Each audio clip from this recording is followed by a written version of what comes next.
If Love and Gogi is wrong, I don't want to be right. What would Socrates say to that? It tickles my fancy. Oh, okay. Okay. Goosies. I don't have hair. Oof.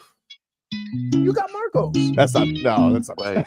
Yeah, That's true. You do got me. Get over here, Marcus. Let me look at you. Tobin and Leroy, ready to deploy. Had to hit it with a little journalism, but that was a decoy. Better have about me, boy. Okay. Leroy and Tobin, hold to the show, man. Still to the stars with the show, and till then is half moon open. Sometimes go taste like a snowman. No proof of my life better more than no proof. I always wanted him, I never hated him, I never traded him, I never did, I never ever traded him. What is a star like another city? The driver's side fly, which is large, so many more. 10 in the more, never a bar. 10 in the more, 2 to the P. Nothing to you, but it's something to me. Handsome as ever. Cute as can be, you can watch on YouTube with videos for free. This one time for the Twitch, this one time for the text, this one time for the phone line. Whole time wonder what they gonna do next. You know, I just wish you guys would stop the quibbling. This Jaguars coach ain't gonna work out.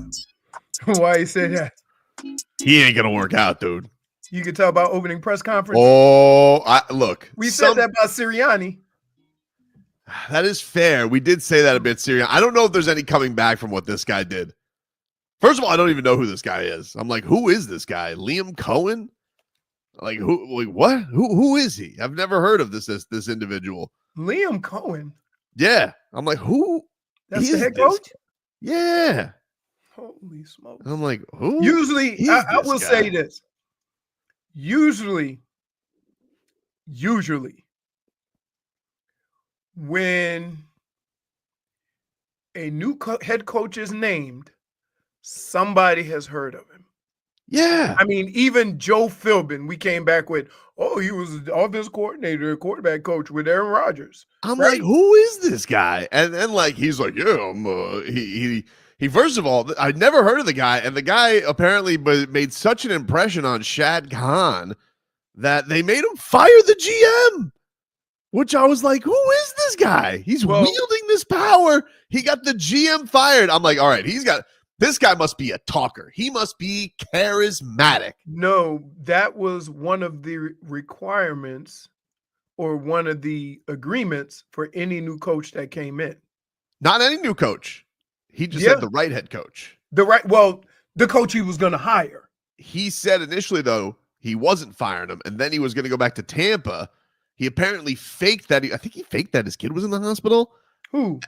Liam Coen, because he took back he got a raise with the Buccaneers to be their offensive coordinator. Then all of a sudden they couldn't get a hold of him for like 24 hours because he was back hobnobbing with the cons.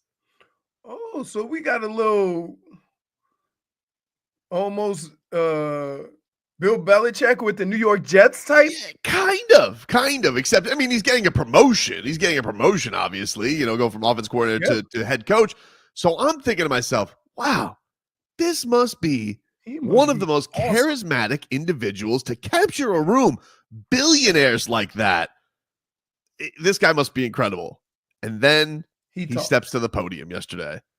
And you got some of it? Oh, dude. Wow. Whoa. He looks like kind of like one of the Watt brothers. You mean like TJ and Jay? One of them. He looked like he could be a Watt. Or he has, what he has? Gronk vibes. Like he's going to smash something. Well, this guy definitely doesn't have vibes after this. Jacksonville. The community. Duval. What is he, 25? How old is he? That's not how you do that. That's not that. Dude, there's no chance he's in his 40s. What just happened? Jacksonville. The community. Duval. That's not how you do that. What's up with the eyebrow play? Even as intangibles, I know that's not how you do that. Hey. He almost said it like a question mark, like, Duval? That's not how you do that. Everybody, Duval. Even intangibles know how to do that. And this guy's like, Duval? You got to fire him. Hey, yeah, how old is he? I promise you he's not 40. I don't know. Liam Coen Age 39. Told you. That's why it looks like he looks like a meathead. I guess. He looks like he hung out at your fraternity and y'all walked kegs back to the dorm. He's definitely not That's as what he chiseled looks as a like. Watt. Huh? He's not as chiseled as a Watt. Not as chiseled, but he got that look. Or he What look exactly are you referring to? I'm not seeing the similarities between the Watts, the specimens that are the Watts, no. and this guy who I can't tell if he has a chin or not. Oh, he's got that old Tobes no chin, double chin. Or very or is he giving you Gronk vibes? Dude, I definitely, because Gronk is a meathead who's cool. This guy walks up there and it'd be like a Dolphins coach coming up here and saying fins down. Like that commercial with the like, Alabama commercial, right? Or like, yeah, you're like the guy who calls the Chiefs the chefs. Like, I mean, like you can't go up there. You're like, I'm gonna do a thing. He goes, all right, no, Liam, coach, our thing is Duval. He goes, got it. Thank you, Amy. And after Amy, the PR, he's like, I don't think he's got this. And he's Jacksonville. he went The wrong. community. Duval. No, Yeah. okay, hold on. No, Dude, see, I'm telling there's not enough U's and too many A's. no, wow. What is he like sneaking around the corner, like trying to sneak up? Yeah, like he's got a secret. Jacksonville. The community. Duval. Like, yeah, he kind of goes into like a They're not- rascally. Hey, by the way, Liam, they're not laughing with you. Nope. They're laughing at you. No, they made him do another one where like he had to do it with the entire room of the Jacksonville staff, and I'm like, damage is done. That's living forever, dude. That is But- living forever. That's not a good. Here's a guy we don't. Now, I'm telling you, the last guy we said this about was Nick Sirianni. You came on and said, I don't like him. No, Like, that's something- fair. I did like- not. That was one of the worst So, press conferences when- ever. The last time you said that about a coach, the guy's been to 2 Super Bowls. Totally fair. So, Totally fair. so He obviously has to know football because, again, like I've never heard of him. He's got one of the weirdest resumes I've ever seen. He went from the Rams to Kentucky to the Rams to Kentucky, then So- took the Buccaneers job. I'm like, what kind of a resume is this? So I can tell you how that happens.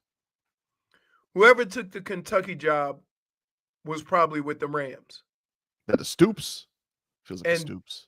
or they coached together in some way, and so then they take these guys with them and give them a bump in pay, right? Then when he got to Kentucky and realized it's Kentucky, right? Then he went back to the Rams. But then he went back to Kentucky, Yeah. and then he was with the Bucks, Yep. and now he's a head coach, Yep.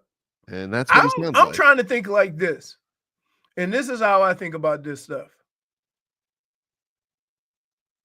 Because if I'm a owner of a team, and this has nothing to do with Liam Coen's ability, let me Yeah. say that. Nothing. Mm-hmm. If I'm going out and hiring a coach, where is he on the list of guys I want to talk to with all the names being thrown out there? No idea. You see what I'm saying? I don't know if he interviewed with him. Maybe he interviewed with somebody else. I'm unaware of it. I just Did they remember. say, hey, let's ask this guy. He's right down the street. I mean, obviously Baker Mayfield had a really good year, but Baker Mayfield, like, I think hasn't Baker Mayfield had like a new coordinator every year of his career? Yep. Like, so I don't know. I hope it works out And for you. and I'm trying to figure out is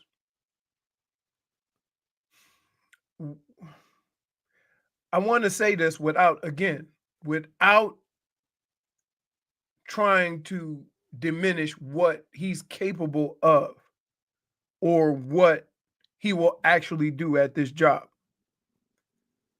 But if I tell you all the other coaches that were named in their qualifications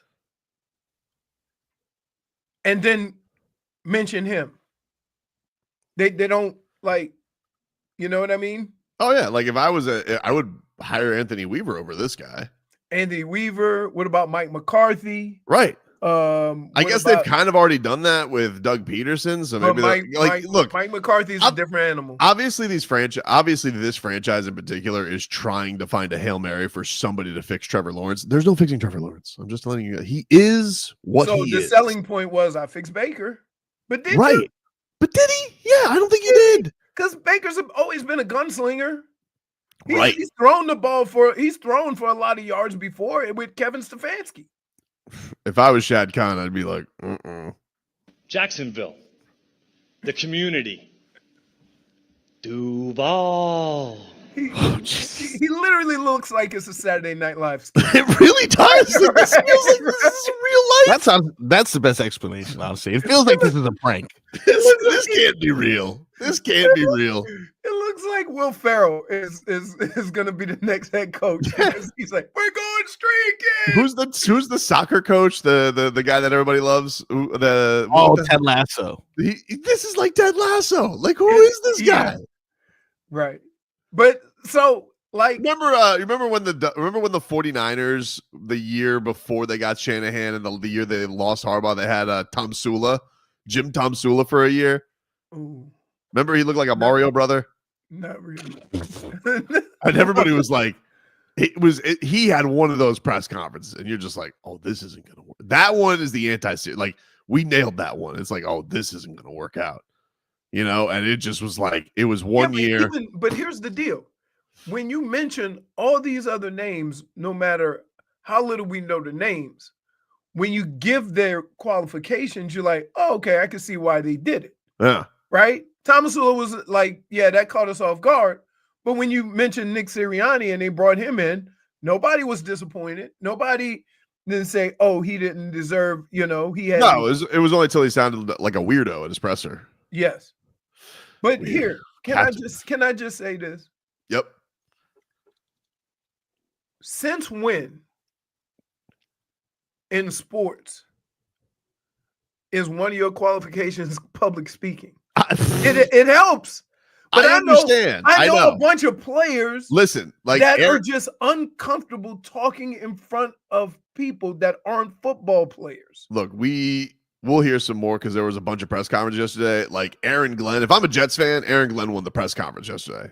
I mean, I would be fired up. I don't know if it's going to work out, but I'm like, hey, that guy gives a good press conference. Well, yeah. Well, you know what he need to get a good quarterback. Because right now, you until that's fixed, right? Until that's fixed, or they figure out what they're gonna do. Mm-hmm. Because here's what happens. A lot of those guys that Aaron Rodgers became accustomed to, or that he wanted, coaching or whatever, offensive coordinator, whatever, they might not be back. So, because Aaron Glenn's going to bring his guys in. For sure. Headlines brought to you by Doral Hyundai. Doral Hyundai, choose from over 1,300 new Hyundai models in inventory at the Tucson, Sonata, and Palisade. Remember, when it comes to Hyundai, the great deals are at Doral Hyundai. Congratulations to one Jonnu Smith, who was named to the Pro Bowl, replacement for Travis Kelce. Should have had that job in the first place. Yep. All right. So congratulations to him. The only Dolphin. Which we like. He is the only Dolphin. Yes. If it was any other guy, I would have said Sealer. Yes. But it was either Sealer or Jonnu Smith. Those were the two guys. Yeah, I wonder who got him for Chris Jones. They play different. Well, is Chris Jones a DN or a D tackle? I don't know. Good question. We'll take a break. Now to get to the important stuff. Frogboy has an important announcement about what he saw last night. 15 minutes of heat. Oh, boy.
Tyler, the handoff from Bam, fires it up, knocks down the three. Thought he was offering it for contact, but why not square it up and knock it? Tyler's third three. In 10 tries, he's got 27. Bam's got 6 assists. Tyler wants it right now and has it. Jogging up across the timeline. Screen for Bam. There's a little space. Moves it to Tyler. Tyler moves it to Duncan. The lob to Ware.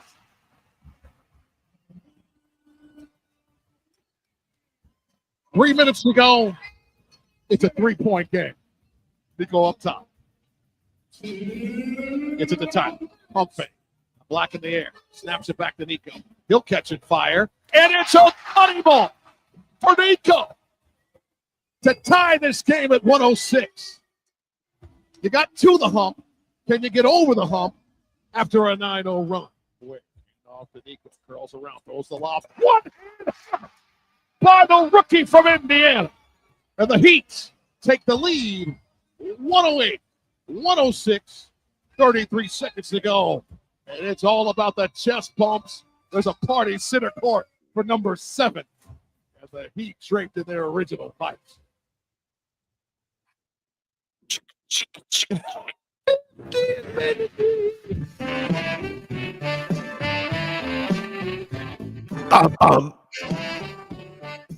15 minutes of heat here for you, brought to you by Hollywood Kia. The big game is here. Tackle game-winning deals. The handoff drive-off event at Hollywood Kia. Get $1,000 lease bonus cash towards your new Kia. Plus, we'll double your down payment up to $3,000. Visit them online, hollywoodkia.com. Call them up, 832-930-6181. You heard a little bit of Jason Jackson on the call last night on the Miami Heat audio experience right here on your flagship station, WQAM. Frogboy, do you have last night the double OT Hero 3? Because Jackson's call on that was incredible. And I believe we were sans pants afterwards. That's basically how Jax had it with seeing this Tyler Hero 3 go down. Duncan sidestep, fires a 3. Misses at the end of the shot clock. Ball caroms out. Ware knocks it to Bam. Out to Tyler. He lets it fly. Splash! Pickett draws up off the floor. Hero's got 30. Heat up 123, 119. Wow. All right. All right. Solid description. I like it. Yeah, it was good. I mean, maybe I won't. Yeah, man, I'll just leave it, man. Do double Maybe I'll OT. Maybe I'll just never leave know. cheeks out. That's great. Man, what a game last night. Miami Heat winning in double overtime, 125-119. Huge game. Obviously, you need to get the season split with the Orlando Magic. A lot of drama beforehand. Of course, Jimmy Butler suspended. Definitely, we'll get into that. Obviously, we got things to say on the Jimmy Butler thing. But Leroy, Marcos had a beautiful text last night. I was not expecting from Frogboy because I'm going to be honest with you, he's been a bit of a bummer this year. When it comes to Okay. A bit of a bummer. Hey, man, this is just a little MTL. Oh, is that what that is? That's just a little MTL, dude. Well, what did you feel? Because last night we had the unveiling of Tall Time 2.0, which one, not two, but 3 behemoths on the court. Niko, Bam Adebayo, and Kel'el Ware. And my God, it was breathtaking. It was so good. Oh, it was good. Froggy? Yesterday, I've been very critical of Bam Adebayo this entire season.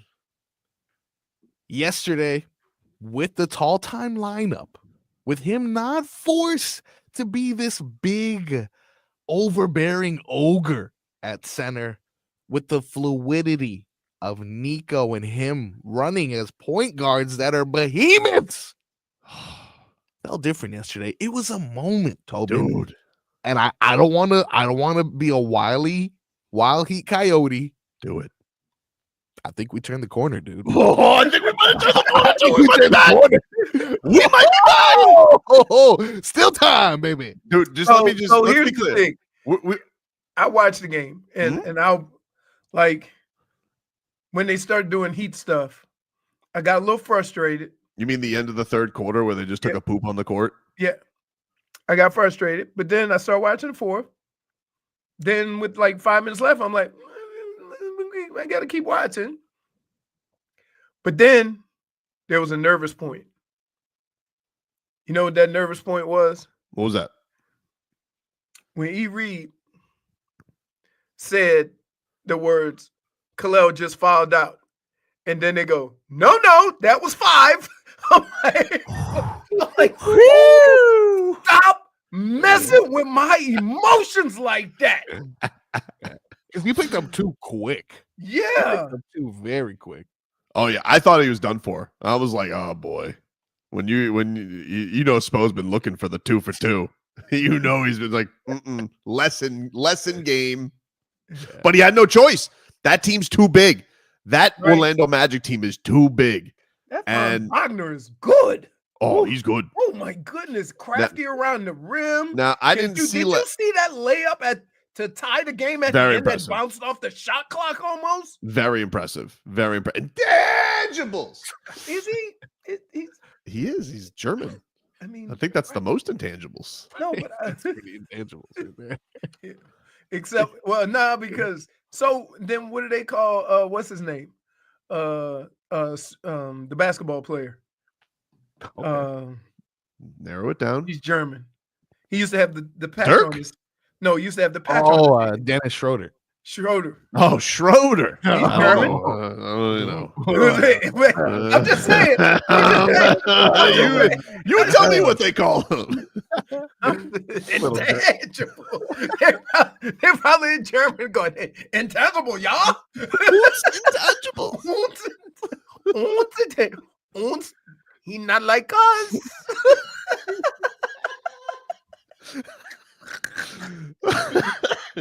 Did anybody see Paolo Banchero? Did he make the trip last night? Because I didn't see him.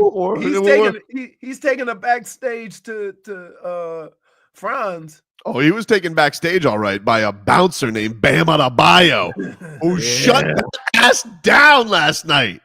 He still had 20, right?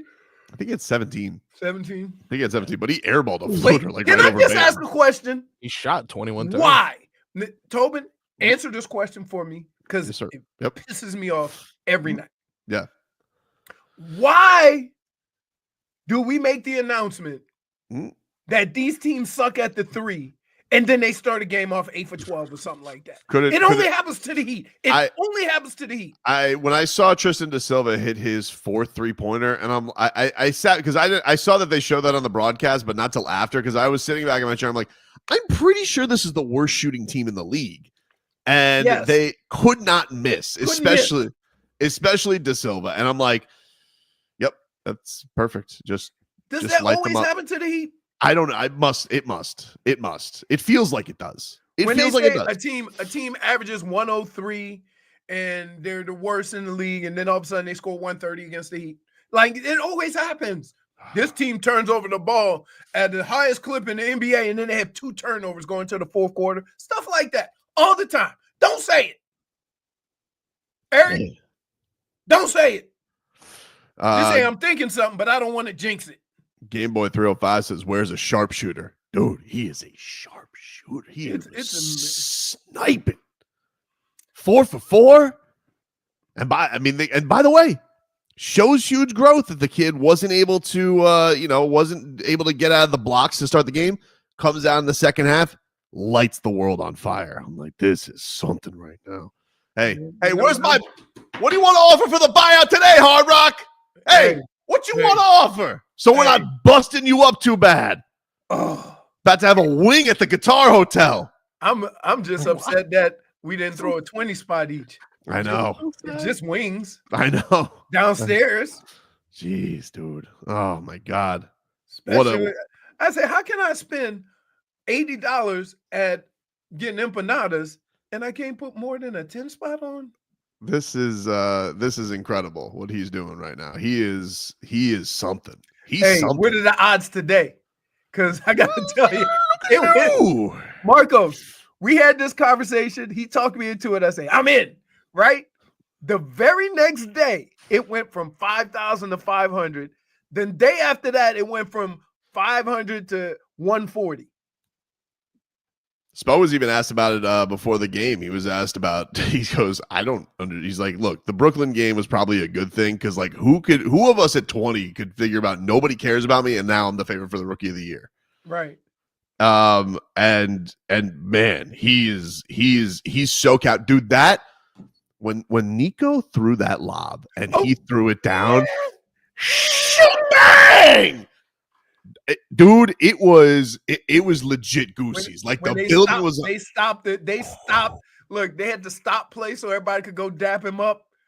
Ooh, oh my God, that was so good. And All then when Dunks tried to do the same thing to Bam. Oh, dude, he threw it. Bam stuck her arm up and went. He goes, Duncan was awesome yesterday and really turned the game around with a couple of threes. But he got to the rim a lot. He did. He broke a lot of guys off with the dribble. Dude, then the alley oops. Yeah. He left Batadze in the dust and then was like ready to throw down, and it was like, not this time. Oh yeah. Now he think he could dunk all the time. I was like, man. But hey, finger roll dunks, finger roll. You got your one dunk this year. Now you're trying to make highlights all year.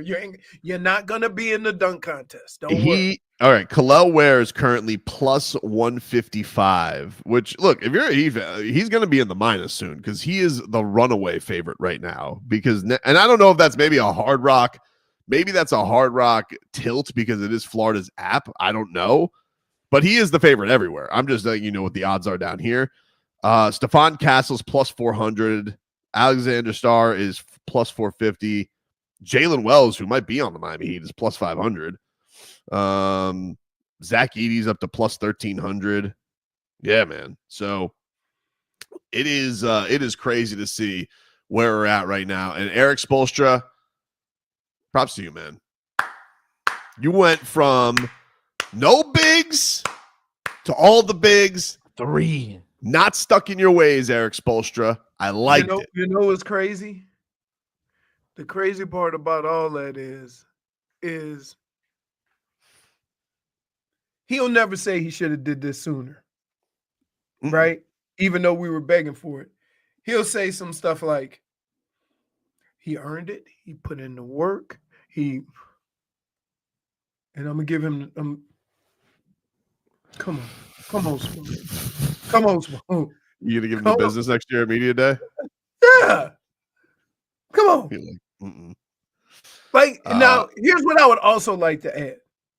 With or without Jimmy, they're in the same spot that they've been the last 2 years. So people who value Jimmy, I would like to say you're in the same spot, basically without Jimmy. So how much of an impact was he? Yeah, but here's the thing that's interesting with this team. Yes, they do not have their. They don't have. They don't have their. Keep in mind. Let me be fair. Let me be fair to the situation. Mm-hmm. You also have a version of Tyler Hero that you didn't have. Right? I think it's fair people to say like Tyler Hero with a 30-point near triple-double yesterday. We're kind of just like meh, because like we're so excited about the other stuff, and that just speaks to how great he's been this season. Right. But it was huge because we haven't had Bam have a takeover like that, like he did in overtime. Which he's needed. I mean, it was, but like those two guys, like their ascendance is now they have the two young guys in Niko and Kel'el there to buoy things up. You want to say it or should I say it? Yeah, say it. Old ball pounder was holding them back. Just saying. I agree. Ball seems to be moving a lot more. I don't know. Oh, does it move?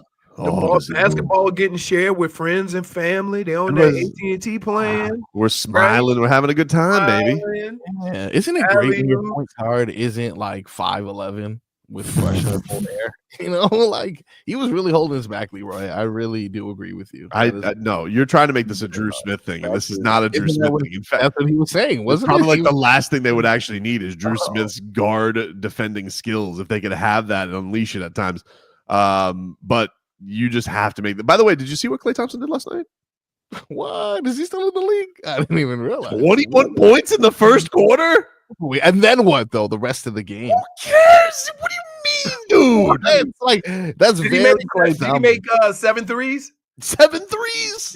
That's how he does it. That's how he does it, dude. You do know the guy that you're trashing Yeah, has the record for most points in a quarter.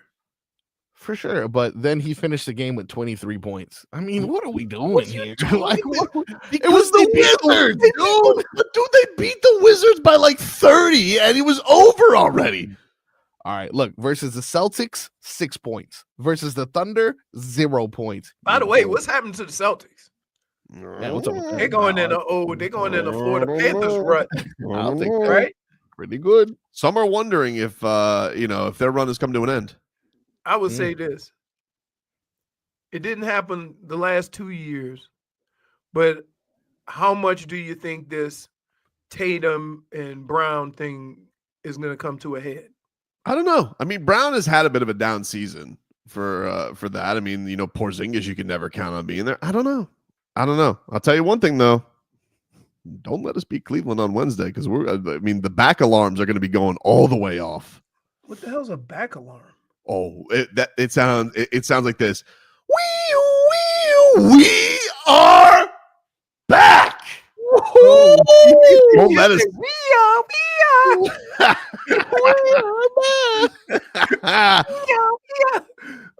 Wow. First of all, you're an idiot. What? So stop. Stop. But I got to tell you, it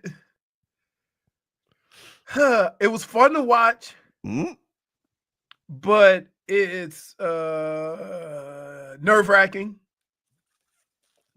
because, like, yeah. I understand. I understand that. And how about this? I hate that I do this, but when Kel'el or Niko aren't on the floor, I get nervous. Yeah. Absolutely. And Kel'el I don't know. Still hasn't fouled out a game yet. I Although know. we thought he did last night. Oh no, that's 6. No, only 5. I'm like, who does that? Scared you. We'll take a break. More to come here on the show. Obviously, we got to get into suspension gate as well. Back with more after this.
Welcome back, everybody. Welcome back. Tobin and Leroy here with you, 560 WQAM. People don't realize how talented Andre 2000 is. Didn't he do an entire album via flute? Yes, but you robbed them of 1,000, Leroy. It's 3,000. 3,000.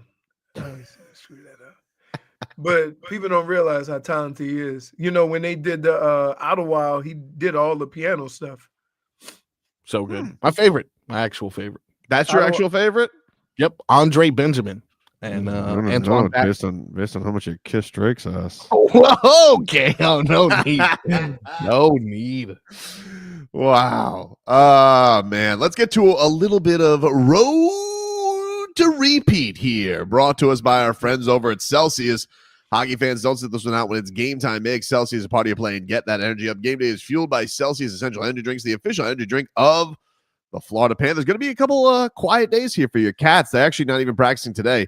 Was told by the Panthers having a mandated day off today. Just a long road trip. They've been on the road like crazy, so just relax, get your body right. They got the Kings tomorrow in their barn.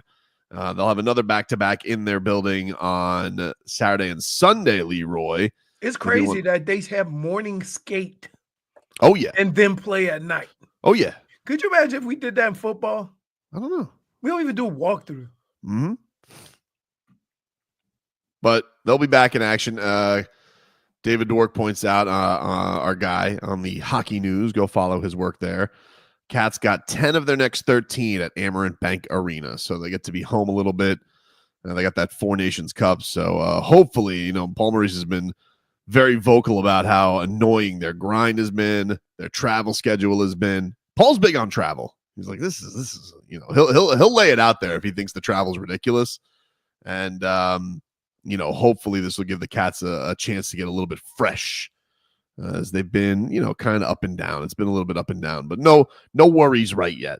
No worries right yet for the champs. They're still in a good spot. So that is your road to repeat. Meanwhile, your Miami Heat, they will be back in action on Wednesday. No practice today. Obviously, get a nice little off day after all of the stuff that went down, all the theatrics that went down as I was going to the arena yesterday. Boots on the ground. As soon as I got to the parking garage, Leroy, Shams bomb, boop, and Jimmy Butler suspended yet again for this time services not rendered, which is a higher penalty. It's a higher penalty. That's a cool 500,000 per game, not this 300,000 nonsense for conduct detrimental. But apparently the word was they were having morning shoot around, and Jimmy Butler was told that, hey, you're not starting. Haywood Highsmith's starting. And apparently he did not take too kindly to that and walked out. Because he wants to sabotage the team? I guess so. I guess so. That right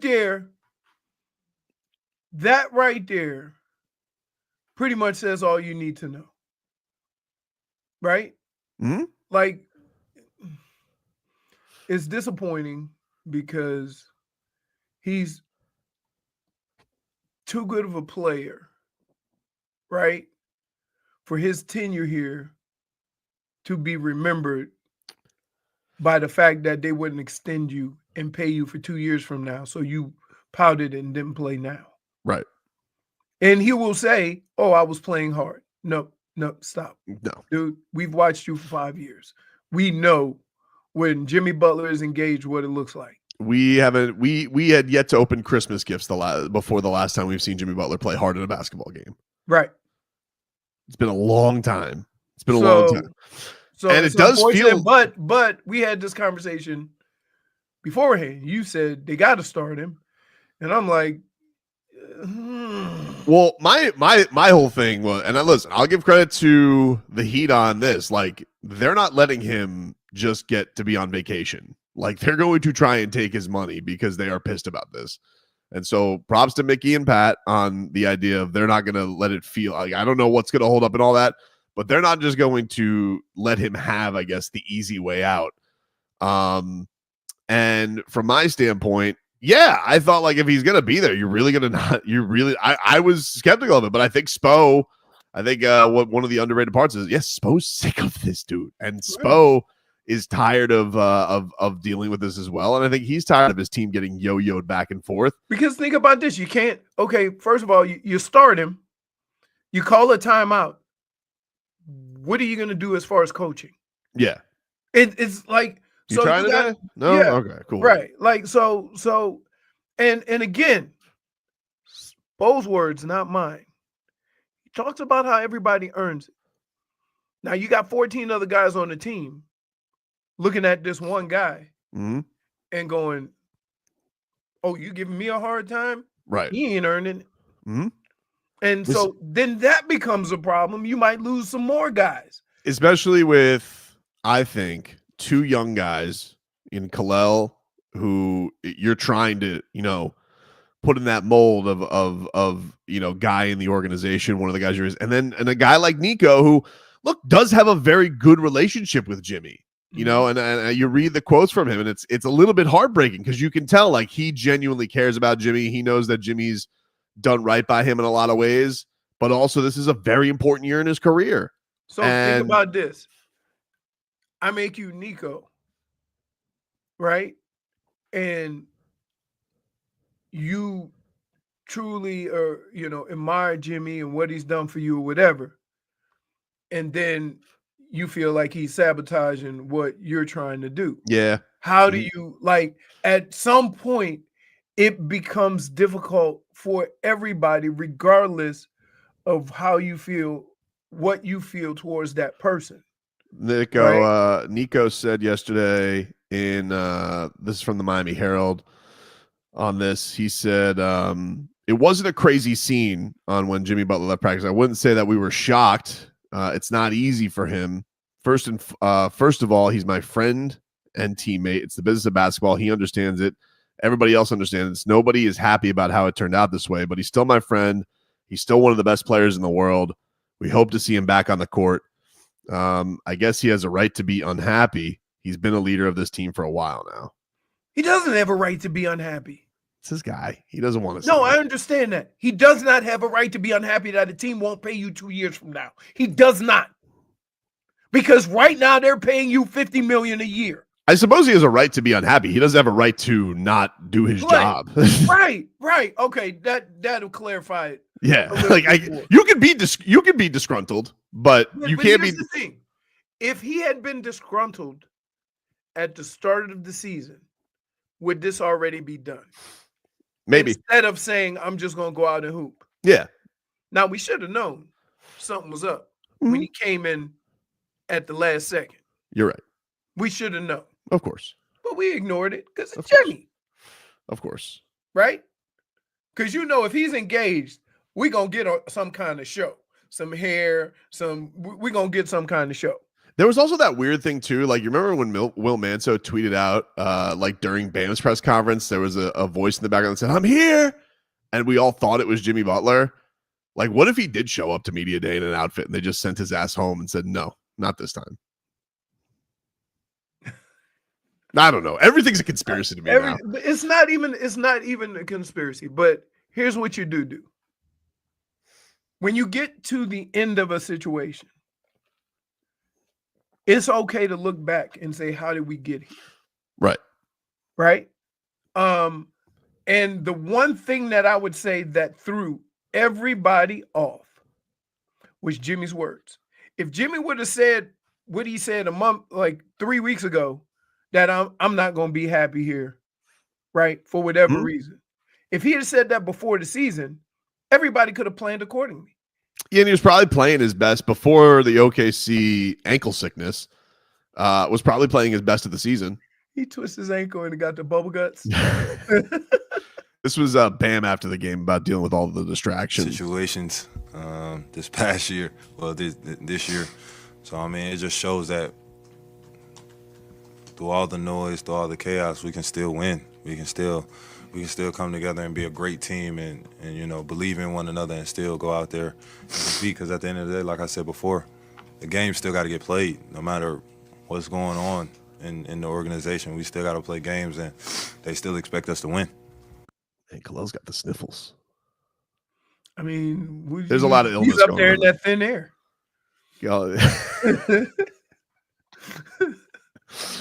Oh man! All right, we'll take it's it. funny though because you see him run down the court. He runs back and forth. It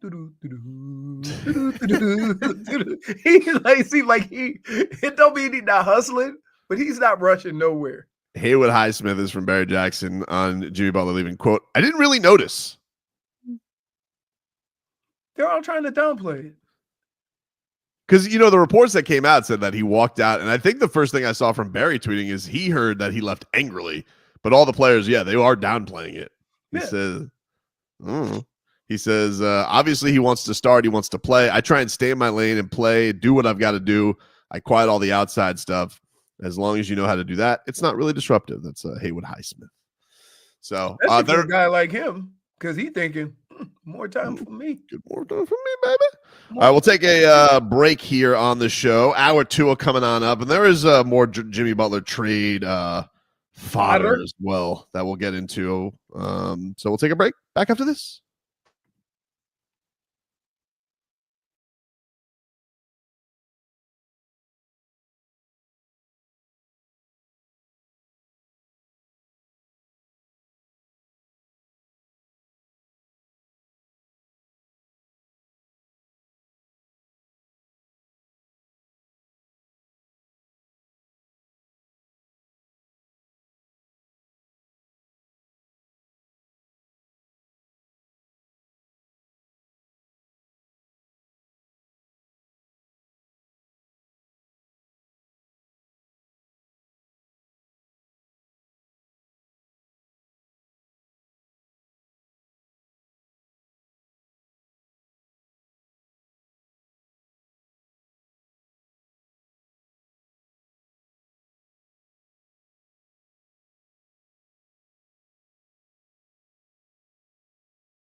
It's time for our Tua. It's our Tua. It's our Tua. It's our Tua. Tua, Tua, Tua. Tonga Valoa. Not Tua Tagovailoa. A for effort. Dolphins quarterback. Tua. It's our Tua. It's our Tua. Tua. Tua, Tua, Tua. Tua, Tua, Tua. Can go to hell. Tonga Valoa. Dolphins quarterback. Daddy loves you guys. Our Tua with Tobin and Leroy. Hour 2 of the program, ladies and gentlemen. Tobin and Leroy here with you, 560 WQN. Going to get to our headlines here in a second, but a couple of cool things got to tell you about, Leroy. First off, you guys want to win some tickets to see Morgan Wallen? Whoa! The Morgan Wallen? The Morgan Wallen. Will there be chairs? Well, if there aren't, keep them away from this pause, dude. Yeah. We're giving you a chance to win a pair of tickets to see Morgan Wallen with special guest Miranda Lambert. I love Miranda Lambert. Lambie, as we call her. Brooks and Dunn and Gavin Adcock at Hard Rock Stadium in July. If you guys want to enter, text the word hard to 20357. I swear this is not a lead up to a Blue Chew ad. I swear to God. No, text can hard I just to say this? 20357. What's that last artist's name? Adcock? And what's the word we texting? Hard? And you sure this is not a Blue Chew? It's not a Blue Chew ad, dude. All right? That's the code word today. And by the way, what are the code words? who do you think? Did you think that maybe you? No, I think he's like, I think Golan is like, all right, what's in this read? All right, hard rock. We'll do hard today. When yesterday's word was Wallen. You know, I don't know. I don't make the code words. I think Golan does. Does he not know we're children and we will read into that? And because Gavin Adcock is also on the lineup? You read it right before you said hard. I just want to love somebody. So that's Dua Lipa. Yeah. Text hard, HARD, not a Blue Chew ad, to 20357. For more information, go to WQAM.com. It's a text contest. Message and data rates apply. Don't text and drive. Okay. Can I just say this? Yep. Why do we say message and data rates apply? You don't pay. We don't pay data anymore. We don't do that anymore. Some people do. You have to. It's a legal thing. People do. No, they don't. Some people do. No, they don't. There's definitely people. No. Leroy, there are people who are still going with like the old rabbit ears. You know, some people may pay for data and message. So you got to let them know, hey. Rabbit ears? Yeah. For what? TV. We're talking. If you have a cell phone, the data is. I don't think that's true. People have pay as you go. People have they have limited plans. Not everybody has unlimited. 42% of people are still paying for data. There you go. I'll take it back. Yeah, 58% of Americans have unlimited data plans. And I would say to you, Frog Boy. Yes, sir. Thanks for that. Because you know me. Like, soon as somebody says something, me fact checking it. The only people in the world get fact checked on everything that come out of their mouth, and people care. So sorry. Man. So yeah, headlines brought to you by Doral Hyundai. Doral Hyundai, choose from over 1,300 new Hyundai models in inventory. The Tucson, that's not in the Palisade. Remember, when it comes to Hyundai, the great deals are at Doral Hyundai. We've been talking about some of the coaches getting introduced yesterday. Did you guys see Jerry Jones on the his intro press conference? I don't know. Here's what the press conferences this week are. Every owner trying to justify the head coach they hired that nobody's heard of. Oh, dude. Well, you got to hear that because this was the biggest. What was worse? What was worse? Oh. What was worse? Yep. What we heard or what we're gonna hear? Because Shad Khan didn't say nothing. We didn't get anything from him. I don't know what Shad Khan said yesterday. Right. Is this worse than I don't know if anything's worse than that. I think he for sure had the worst day yesterday. Jerry Jones, who talks more than any owner. Yes. He explained because people want to know Cowboys' job is open. Mike McCarthy basically left you and he doesn't even have a job. Like Mike McCarthy didn't leave and you're just like, oh, he went on to greener pastures. No, he went to no pastures. And you're like, oh, who are you hiring? Well, he didn't offer him a contract. Fine, dude. But the point was he probably didn't want to stick around either. And Brian Schottenheimer's the coach. And it's just like, that's because it just feels like Jerry Jones doesn't want to coach. He wants a puppet. What I say? So, but Jerry, this guy, he could sell you because this is why he says this is actually the toughest decision he's ever made. Without this thing being about me in any way, if you don't think I can't operate out of my comfort zone, you're so wrong. It's unbelievable. This is as big a risk as you could take, No head coaching experience. That let me share something with you. With all of that, you've just heard him reference his osmosis, his family. Anybody in this room that doesn't believe the apple doesn't go far from the tree has missed it someplace down the road, especially if there was an effort to make it that way, and there was an effort. But then you go around to the countless numbers of coaches that Shotty has served on staff with and been around, the countless players.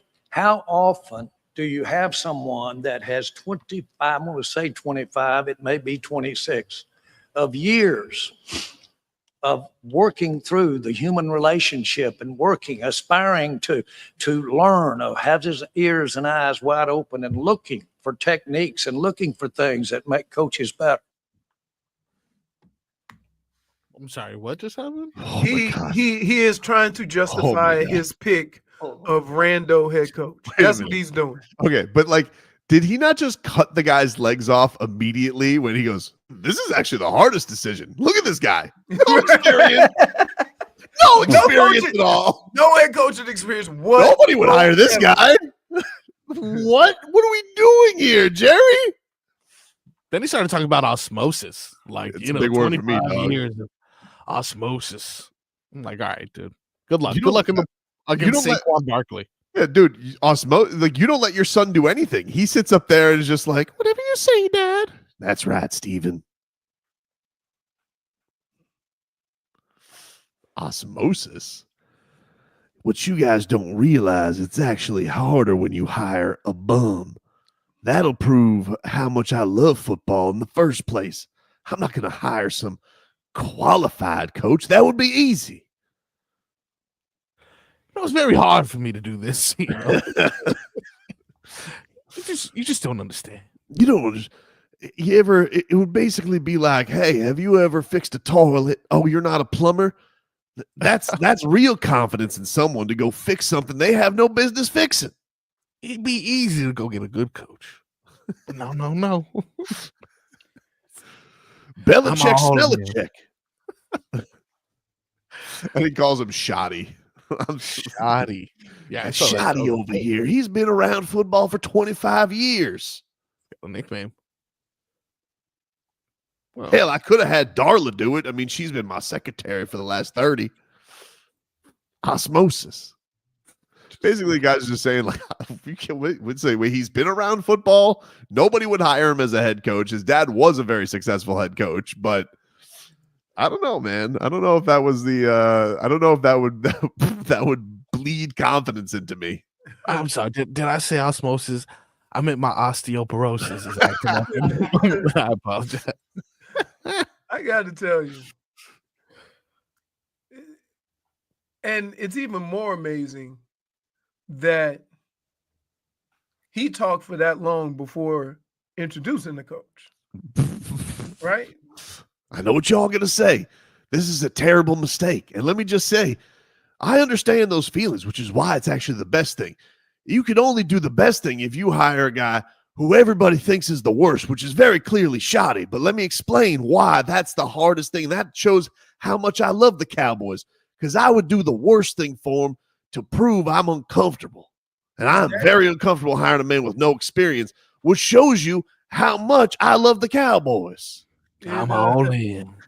He did have a coach who was very good football coach. His dad. Oh yeah, yeah. Oh Marty. yeah. They still talk about Marty in Cleveland. Crazy, man. That was he's something. He's something, Jerry Jones. Would you expect anything different? Like, No. because guess what? Think of some of the people that have been associated with that job the last few years. Maybe he was going to hire the quarterback coach who had just barely had, or the quarterback that had no coaching experience.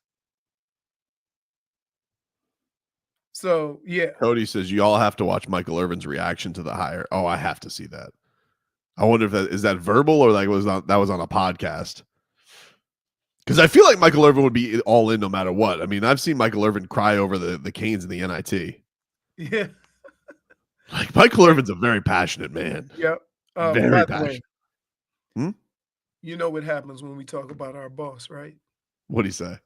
Defends himself. Oh yeah, he did come in here. And say. Promotions makes the code words! Exclamation point! Exclamation point! All right. Well, I'll blame. All right, fine. Then Tyler. Can we not have somebody named Gavin Adcock and the promo word hard in the same? Because people are going to think we're doing a Blue Chew read. It's true. How about guitar? He's not familiar with our work. He's clearly not with our childishness. Right. We'll take a break. More to come here on the show. Back after this.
Welcome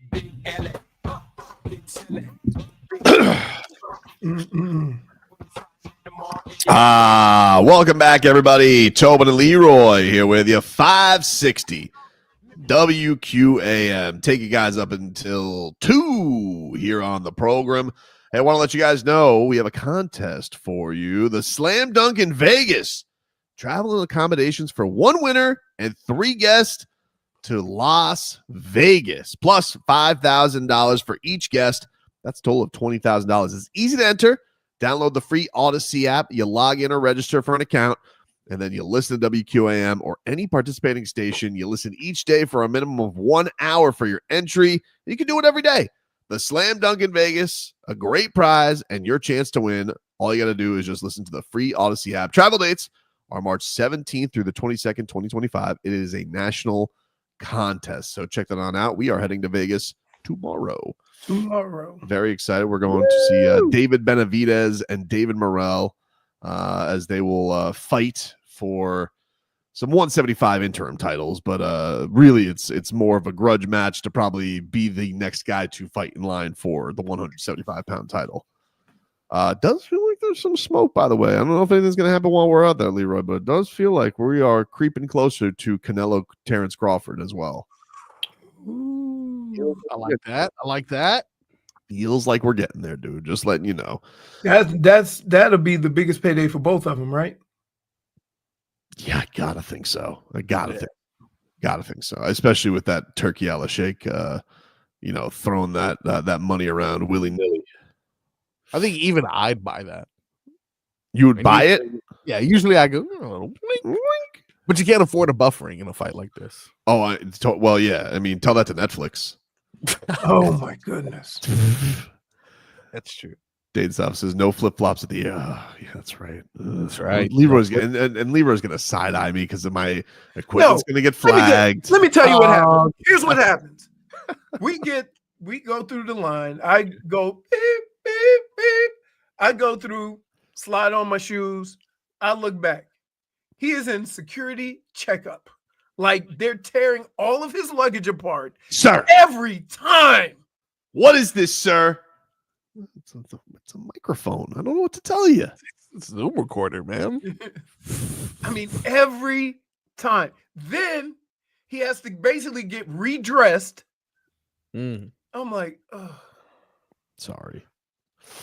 How long is the flight from here to Vegas? Like 4 and some change? It's like 5 hours. 5 hours. Like 5 hours. And then he says the thing. You know what I mean? The thing. We all have people we travel with. What? Or significant others or friends that say the thing that makes you want to punch them in the face. Just go ahead without me. I'll catch Yeah, just go ahead without me, dude. Wait a minute. You know damn well what that means. Don't leave me. You can leave me. It's fine. No. Go get a I don't know. Go get a taquito or something. No. Marcos, you laugh because you know. You know. You know. Your wife has said that to you, and you know damn well what that means. Speaking of wives, did you guys see what the Suns are doing to Bradley Beal? They are bullying him, dude. Bullying him. They're bullying him. What are they doing now? And so, well, apparently the Suns win yesterday. They beat the Clippers. Bradley Beal had 8 points. They're 8-2 the last 10. The Suns? Yeah. Are they really? Yeah. Well, they still want him gone, but it seems like Bradley Beal is pretty dug in on, I don't want to leave. I don't want to leave. But guess what? He goes, you know what? People were saying, oh, Bradley would go to Chicago and Bradley would go to Milwaukee. Bradley's like, no, he here's won't. the thing, though, guys. We forget Bradley Beal also has a wife. And you want to know something? I don't think she wants to freeze her ass off right now. So these reports come out yesterday that Bradley Beal only will waive his no trade clause for like a winning situation and preferably, very preferably, in warm weather. So basically he's saying, I'll go to Miami, maybe, or one of the LA teams. But these Milwaukee, Chicago's reuniting with Billy Donovan stuff that people are throwing out there. But then Mrs. Beal, she posted yesterday on her social media a long statement. It says, I usually ignore nonsense as I like to leave the circus to the clowns, but let's clear this up. Being a fan is fine. Boo, you suck comes with sports, but disrespect is another thing. During the game, a quote, Suns fan spent the entire night heckling my husband. It got so bad I sent my kids away in the third quarter after multiple people asked if we were okay, asked if I wanted to say something. The breaking point came in the fourth when my kids were back and the fan yelled, trade this bum-ass Beal for Jimmy Butler. My 6-year-old, with tears in his eyes, asked why somebody would say that about his dad. So at that point, security had to intervene, or I was going to, well, I think she puts an emoji that basically says, lose it. Athletes are human. They have families. Be a fan, but keep it respectful. Because if we keep it real, most talking crazy behind a keyboard, not to somebody's face, will be the first to ask for a picture outside. Hope this clears things up. Back to enjoying my day with my family. Very eloquently written. Mm-hmm. Yep. Very eloquently written. And also, I hope you realize what you're doing to him, Jimmy. Okay. Look what you've done. This is Jimmy. Look at it. You made a kid cry. Hey, Jimmy, you made a kid cry. Wow. And you it's made a kid funny cry. because Bradley ain't really have nothing to do with this. It's all Jimmy. He's like, all I did was, you guys traded for me last year. You knew what I had. Like, you think Bradley Beal's just ever walked around being like, you guys knew I had a no trade clause when you traded for me? Like, why is this like one of those things? Be like, we're going to be really, really mean to this guy. And hopefully he decides to go to a place that's not as great to live as Phoenix. Not when he's getting 600 a game. He'll gut it out. Right? I think so. Yeah. Like, man. It does kind of feel like this Phoenix thing, and unfortunately for Jimmy, it does feel like this Phoenix thing has died on the vine. Oh, yeah. Like they've tried. Hey, look, there's been tried. You need like 900 teams. And by the way, Jimmy, we also, just so you know this, we need Bradley Beal to say yes. And it doesn't seem like he's too keen on that. Well, that's the first part of it. The first part of it is he has to say yes. If he doesn't say yes, I don't care how many teams you get involved. Right. I don't care how many soft landing spots. I don't care anything else you do. It doesn't matter if he doesn't say yes. Yeah. And that, and to be honest with you, Jimmy should understand that more than anybody as a player. And the other part of this is Jimmy Butler doesn't have a no trade clause. Now, obviously his camp has come out and has tried to throw cold water on this whole Memphis thing for whatever reason. But if you do get to the point where it's like, all right, Phoenix is out, like, when does he get back to playing basketball? Because I know people are saying, well, if you trade him somewhere, someone's going to risk him going full Miami Heat. Is that really going to happen in another place? Because his beef is with Pat Riley, is it not? Here. At some point, he's got to do his job, Leroy. Here's what I love about you. That you don't realize if Jimmy goes somewhere else and they don't give him an extension, new Pat Riley. You see what I'm saying? Now, my question is this, and you're right about this. No matter what happens, at some point, he's got to play basketball if he want to get paid in 2027. Right. So the worst case scenario is this, that he gets traded where he doesn't want to. He pouts and complains about being there. He doesn't play. They don't extend him. He opts in. And that's it. Yeah, and here's the thing that's crazy about it is, like, I don't know what Jimmy's agent is telling him, even though he should probably be telling him you should probably at some point play basketball. Probably. I mean, he's starting to crash out on Twitter, so as the kids say. But from my standpoint, like, hey, you guys tried. Okay, bully for you that you gave it a good effort. You considered this. You got this Suns wacko to be like, oh, we'll pay Jimmy Butler the extension. We'll give him Bradley Beal's money. All good, all well and good, guys. You made a stink. You put a whole WWE thing together with Sham. We hate you, Shams. Great job. The one thing we've that you guys seem to fail and grab a hold of is the Miami Heat don't want Bradley Beal, and Bradley Beal doesn't seem to be want to going anywhere other than the Miami Heat. And which is not going to happen. That seems to be an issue here. We seem to be at an impasse. You can't make Bradley Beal want to go to Milwaukee. You can't make Bradley Beal want to go to Chicago. You just can't. Even if you have people bullying him during games, and you have Kevin Durant and Devin Booker freezing him out, it's still a nice place to live, and it's still $60 million a year. What are you supposed to do? Jimmy wants to be here. Bradley Beal sitting here. Jimmy wants to be here. Oh, okay. Then I guess I'll move across the country and freeze my ass off. Like, say that to yourself. Jimmy wants. I guess I'll go be a Chicago. I didn't know Jimmy wanted to be here. If I'm Bradley Beal, Jimmy wanted to be. I guess I'll go be a Chicago Bull. I'm sorry. I'm sorry. What am I not in the Kevin Durant group text? Heavens to Betsy. Like, you know how ridiculous that is? Yeah. I'm sorry. What's the matter? Am I not invited to D-Book's appearance? Do I have to get hanging out with one of the Jenners? That's all right. I'll just sit here in the desert with my munyon.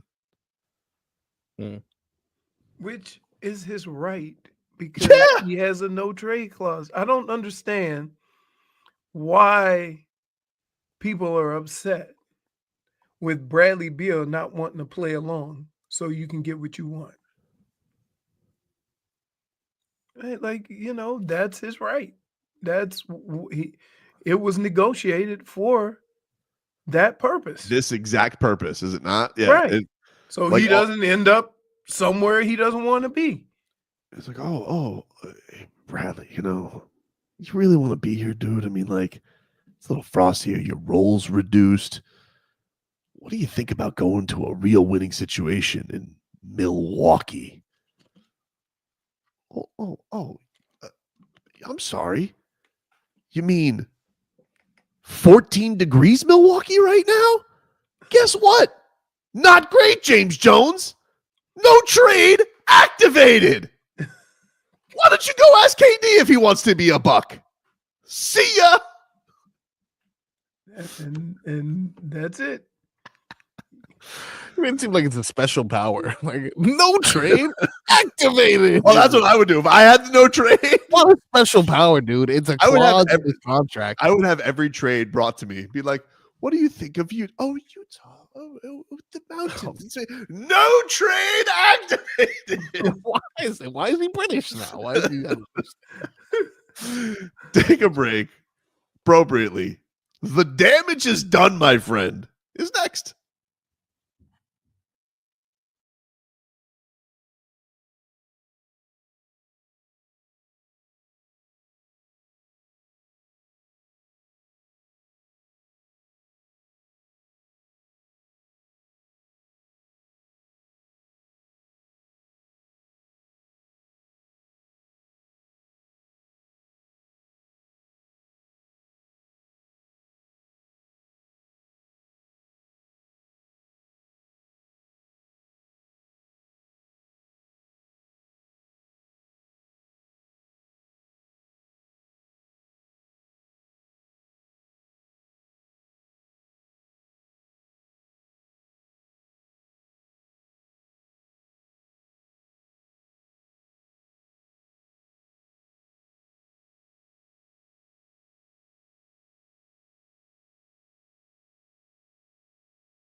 on the damage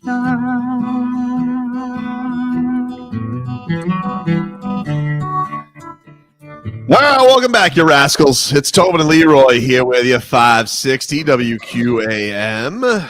Time to get to our favorite Tuesday game. The damage is done, my friend. So yesterday, as all this fallout is happening from the Jimmy Butler saga,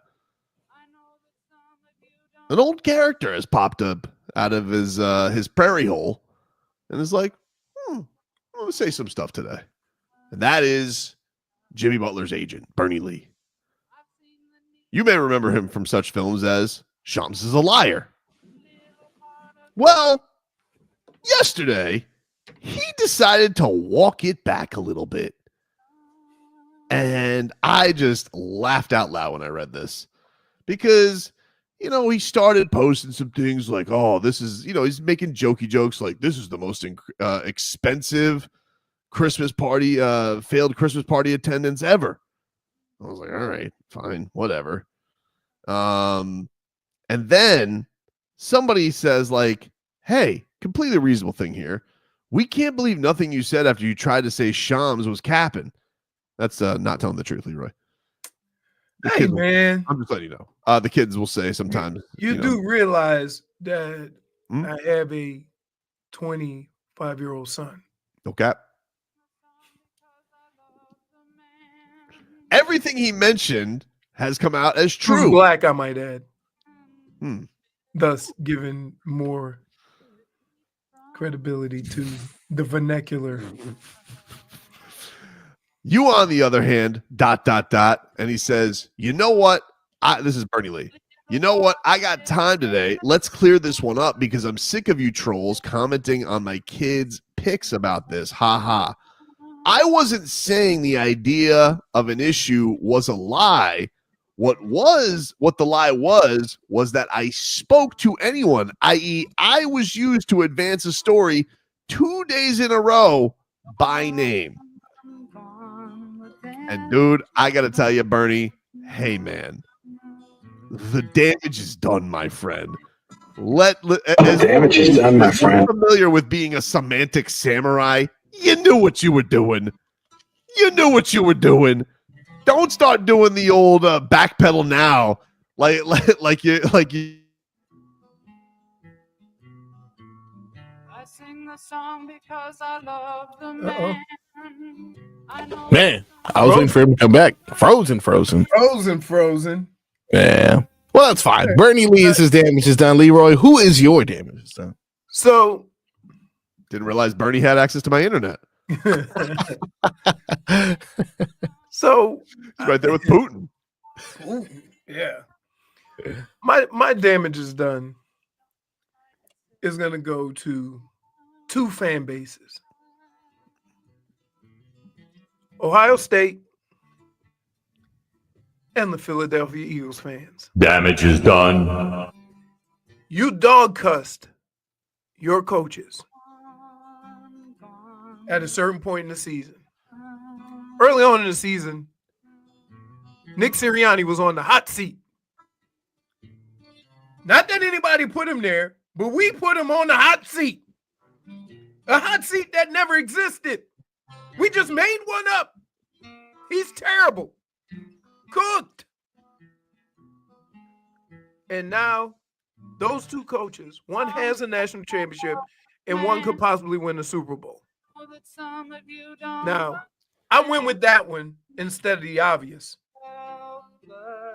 New York Giants general manager. Oh, Joe Shane. Damage is done, my friend. Wow. Wait.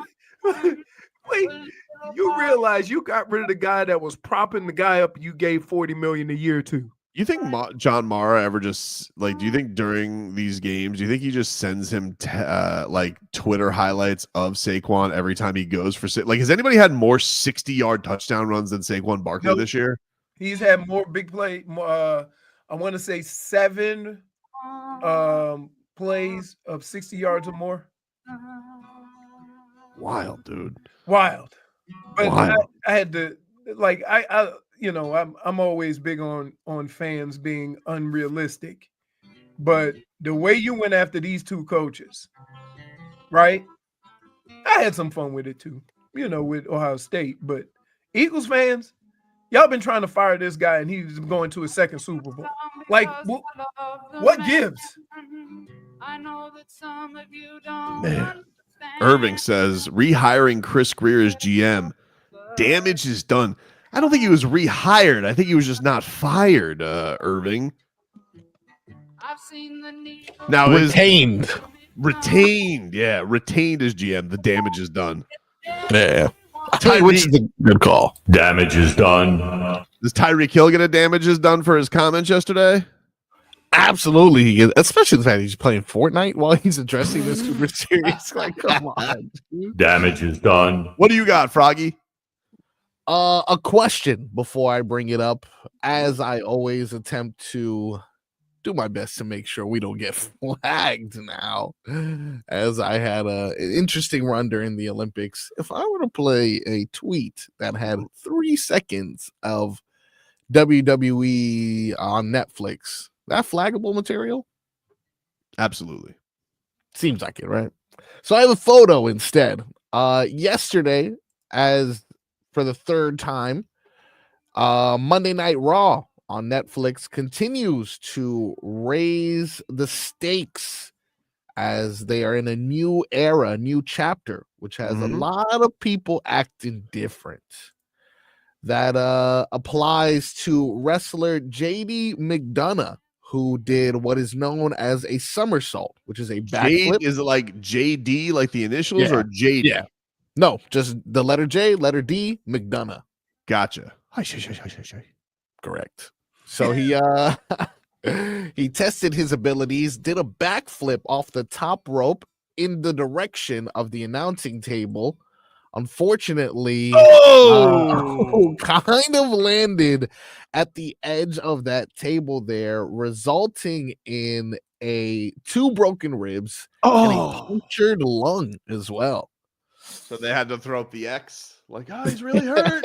Exactly. This guy was really hurt. Whenever they throw up that means, hey, this guy's hurt. Get this guy. We need to. This is not part of the act. He is not making it. This guy's not moving right now. Punctured lung and 2 broken ribs on. What's the dude's name? JD McDonough, which is McDon. You get it. Oh, I'm telling you, dude. Oh no! It is. Why did he? Oh no, Leroy, I gotta send this to you. Send it to me. Yeah, I thought it was gonna be like a concussion kind of vibe, just because of how the back of his head snaps backwards. But nope, broken ribs and he basically hit that table like Tua does the turf. Really. That's why I was like, oh, concussion. I've seen this before, for sure. I've seen this before. That guy doesn't take jujitsu. I'm an expert. He didn't roll. He was supposed to tuck and roll. He didn't do that.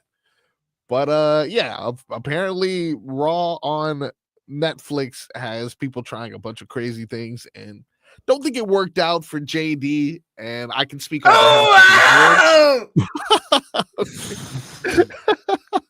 behalf of his ribs and his lungs.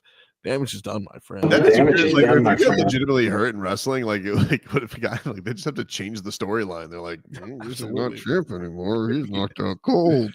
It's a kind of injury though, because even if someone gets a concussion midway, they kind of like talk them through it. Like, hey, you have to pin me now. But if something like this happens, or like a broken leg, nah, you gotta stop. Yeah, I mean, you gotta change on the fly. Wasn't he supposed to grab the guy's? That guy got out of the way. It's his fault. He did. Like, yeah, he slipped off of him. That was supposed to break his fall. Did not work out. Not work out for him. Damage is done indeed. I know he's going to be feeling that. I think you made this, Leroy, when you break your ribs, like every time you breathe, you can feel it. Dude, it's the worst. What about broken ribs and punctured lung? Now you can't breathe and it hurts to move. That's right. Well, with the broken ribs, you're going to be taking little breaths anyway. So, yeah. Damage is done. Jeez Louise. That hurts to watch. And you can't watch no comedy. Oh, no. We'll take a break here on the show. When we come back, we'll get more into that Miami Heat win from last night. There's some national reports now talking about the Miami Heat being extra eager to move Jimmy Butler. So if you guys want to listen to that, we'll get into that on the other side. We're streaming live on YouTube and Twitch, the channel Miami 560 WQAM, and of course on the free Odyssey app. It's spelled AUDACY in your app store. Back with more after this.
Ladies and gentlemen,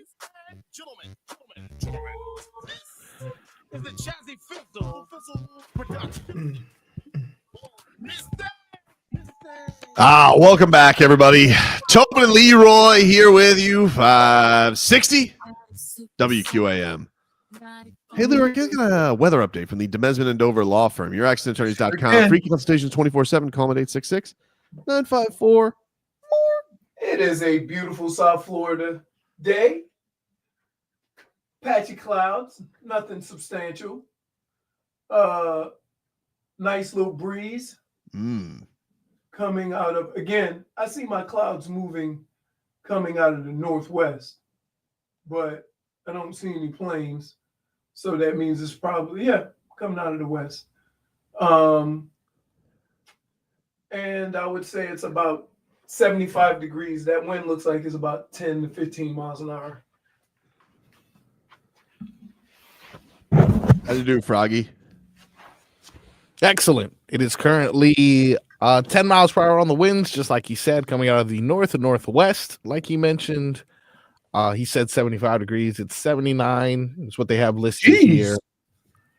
Getting a little warmer on the highs, but the lows are still going to remain in the 60s for the next couple weeks. Bro, I can't wait to get all these NBA people off notifications on my phone. I am sick of it. Every time something gets tweeted, I think something's happening, and it's like, the Warriors are retiring Andre Iguodala's number 9. I was like, I don't care. Congratulations, but I don't care.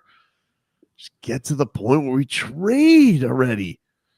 Headlines brought to you by Doral Hyundai. Doral Hyundai, choose from over 1,300 new Hyundai miles in inventory at the Tucson, the Sonata, and the Palisade. Remember, when it comes to Hyundai, the great deals are at Doral Hyundai. The Heat win 125-119 in double overtime against the Orlando Magic. Tyler Hero, 30 points, 8 rebounds, 12 assists. Bam Adebayo, 26 points, 10 rebounds, 9 assists. Kel'el Ware, 19 points, 10 rebounds. He had 4 3-pointers in the game. Prior to the game, the Heat suspended Jimmy Butler indefinitely. This was the statement that they put out. The Miami Heat are suspending Jimmy Butler without pay, effective immediately for an indefinite period to last no fewer than 5 games. The suspension is due to a continued pattern of disregard of team rules, engaging in conduct detrimental to the team, and intentionally withholding services. This includes walking out of practice earlier today. Can I just say this? Those 5 games, by the way, lead up to the trade deadline. Whenever you get special treatment, you better make damn sure you're doing your job. Because at any point in time, your employer or whoever you work for can go back and say you're disobeying team rules. So you got to make sure you're holding up your end of the bargain at all times. That's part of the deal of getting the perks. That's part of the deal of getting preferential treatment is we only give preferential treatment to people who are balling out, whatever your profession is. Yeah, this goes back. Like, I've heard people say, "Oh, you guys have a problem with this." Like, yeah, I get it. You guys, like, the Heat have let Jimmy Butler have his own travel accommodations before. That's when things were peachy keen. You know, like, now they're not, and they're looking. Honestly, from Jimmy's side of things, like, you guys can call it a principled stance if you want to, but it's dumb. Like, that they're coming and they're looking for your money wherever they can come get it. And if they got you to bite, they're starting to hate with Highsmith over me. Like, all right, if you can't stand being there on the bench, because I thought you were the king of uncomfortable. I thought you were the guy who could go out there and make things really awkward for everybody, no matter what. But apparently he does have his limits, and it seems like it's going to be to the tune of at least millions, maybe not to the 5 that it's panned out for right now, but it's going to be a substantial amount of money. You know what's funny? The troller got trolled. Yeah. That's like, yeah, man. If you're a professional troller, you got to know when the troll is coming. You think he really hates Haywood Highsmith? Like, was that the extra, like, you think like that was the extra salt in the wound? He goes, well, who's starting over me? Niko? Highsmith. What? The problem over me? the problem is that this is between Jimmy Butler and the Heat and Pat Riley. Yeah. And it's become and basically have included Spo and his teammates. So they've kind of been asked to take a side, right? With all the questioning and whatever. And Bam probably said it perfectly. No matter what's going on, the games don't change. We still got to go out and win games. That is our job. So they're trying to handle it as best as they can. But I would have to imagine that from a friendship, that this hurts. This hurts them because, like, yeah, they all like Jimmy. Like, there's like nobody doesn't like Jimmy, and it's getting pushed to the area, and Jimmy even suggested it himself. I think about when he said, "I know the people who've been checking in on me." Yep, like he did say that. You're dragging people into it that have nothing to do with it. What is somebody supposed to say? What is Niko or Bam or what are they supposed to say to you? Right. What are they supposed to say? Like, it's one of these things where it's like, and we could all laugh at like the Kevin Love memes on Instagram, and they are objectively funny, but I think there does come a point where it's like, all right, but we do have to acknowledge this is a really, really weird situation. Right. And, at some point, you can't be out here trying to torpedo other people's years. Like, that's the problem. Like, you look at guys like Tyler, like Jaime, you look at Niko, you look at Bam, you look at these guys and even Kel'el to a certain extent. They're just kind of going into that period of time where they are supposed to start getting to their prime. This situation is kind of like hindering that to some extent, except for Tyler, who's balling. I might add. Good. He is deserved all-star. I know it's a packed backcourt, so but he is playing it at all-star level. There's no doubt about that. Brian Windhorst was on SportsCenter, and he revealed yesterday that the Heat have actually lowered their asking price for Jimmy Butler in trade talks. Now it'll only take 2 empanadas instead of a box. What's your sense of where things stand right now? Well, the Heat really are trying to move him. I think there might be a perception out there because it seems like it's gone on for weeks that they're not, but they are. And from the sources I've been talking to for the last really 48 hours, but definitely tonight, the Heat's price has dropped. They are willing to do more than they were when this all started last month. The Heat are trying to get this done. The difficulty, Scott, is the one team that really, really wants Jimmy Butler and the team that he really, really wants to go to is the Phoenix Suns. And the Suns have basically the most untradeable contract in the league, not just because Bradley Beal has a no trade clause, but because how much he's owed on that contract versus what his production is. And even if you could convince him to accept a trade to a certain place, it's a hard thing to do. And so you're really trying to squeeze not just drops of blood out of a stone, you're trying to squeeze a gallon of blood out of a stone. And these teams have been running their heads into it for weeks. And it's not helping what's going on the court and off the court with Jimmy and the Heat. Yeah, and it's also like you're getting mad at a situation, and it's honestly almost admirable that the Heat are trying to get him where he wants to go. Like, as much as they have been, with absolutely no help from him, with zero help from him, with him being the biggest pain in the ass, and they still were trying to get him to Phoenix. And it's like, oh yeah, but by the way, also, we have no control over the other guy because he has a no trade clause. So you think Jimmy hates Bradley Beal? He probably hired the heckler. Jeez. He probably did. Yeah. You think it's probably one of those dudes he plays dominoes with. He goes, listen, here's 10 grand. I'm gonna fly you to Phoenix and just heckle the hell out of it. He goes, how about we talk? And he goes, kid crying heckling. Oh, jeez. Jeez. We'll take a break. More to come on this. Back after this.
This is what you came for.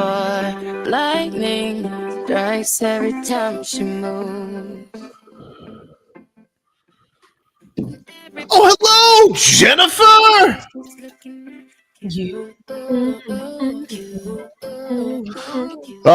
Leroy will be back. Leroy is doing a hit for ESPN right now.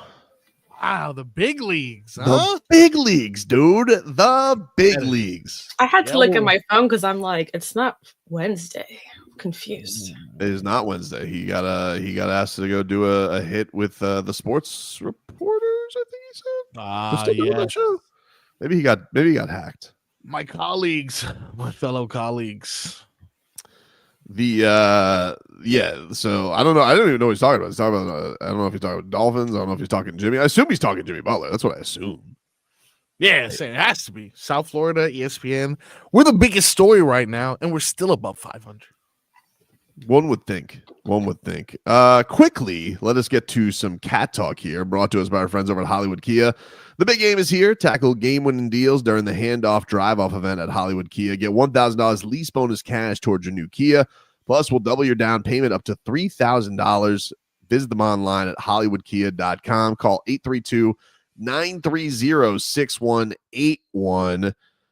Jennifer, have you locked in to go to the Ottawa Senators Beer Fest? Has that been are you boots on the ground, beer on the ground for Cats Beer Fest, pucks and pints? So what day is it? I think it's the day before the Super Bowl, so I think it's next Right. Saturday. So unfortunately, and this could be my damage is done also, Mhm. I will be out of town that week. And yeah, So you missing Leroy's Super Bowl party? I didn't even notice till after the booking, and There she goes again. Hurt. I was so hurt by it. Third year in a row, she skipped Second out on year, this buddy. party. No, I think it's the fourth year in a row that she has. Fourth year in a row. She's got a longer dynasty than the Chiefs of skipping Leroy's Super Bowl party. Wow, dude. Wow. She plans things for this day, I think. No, I don't. It was very unexpected, and that's where my damage is done. Basically, I was so hurt that I'm going to be out of town. So I'm missing Leroy's party. I'm missing his food. I'm missing his company. But where are and I'm you missing going? Jazz. Are you going like on a vacation? Yeah. So Wedding? Going on a friend's trip? Is it like what are you doing?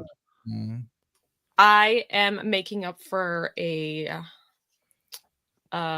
ticket I couldn't use last year due to an emergency, and I have until this month basically to use it, and so I'm leaving to Washington. The state or the city? The state. Oh, really? Wow, you're gonna love it there. Grunge and I golf. am so excited. I mean, everybody there is just gonna be so in their feelings. Very emotional. Very emotional.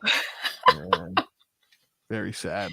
But I like it. Washington has a great nature. That's what excites me, and that's why I'm going, because you already know how I am. I love it. By the way, we're giving you guys a chance to win a pair of tickets to see Morgan Wallen with special guests Miranda Lambert, Brooks and Dunn, and that other guy at Hard Rock Stadium in July. Text the word no, I'm not saying it. I'm not saying it. I've never even heard of the guy. I don't think he's the selling point. I forgot the name already, actually. I actually spoke to who it was who put this code word, and their explanation for putting it was because it was funny. And I told you guys. Very they mature, love Tyler. Very mature of you. No, it wasn't Tyler. It was the other. Tyler's getting the blame. It was too. the other Brian. Grow up, Brian. Grow up, dude. Gavin Adcock is going to be there. There you go. Gavin. Okay. That's my fault. Can we maybe hear from Gavin Adcock? Maybe one of these, we get every once in a while you want to hear from an Adcock and see what kind of singles that he's got. You got to check him out. Right. So anyway, text the word hard. Spell it. HARD to 20357. Yeah. Blue Chew. Text that to 20357 and you guys can win your way in to see Morgan Wallen and friends, including the Queen, Miranda Lambert. The best. The GOAT, in my opinion. Love her. It's still astonishing to me that she is opening. I know. It's not real. My wife's like, she's like, I don't know how to do all these pre-sales, JFig. She's like, get the pre-sale. And I'm like, I hate them. I don't know how to do that. And also, so this means I have to pay $700 to see Miranda Lambert now when hey, Miranda, do your own concert, dude. If it's $70, it's $70. Yeah, I don't understand. I don't want to go see the chair thrower. I'm just and then it's a gamble. It's a whole I do gamble. enjoy his music. You think Jimmy Butler will be there? Probably not, right? No. Well, maybe it's the summer, right? July. What if he's not even in the state? I don't know. Yeah, it's a good call.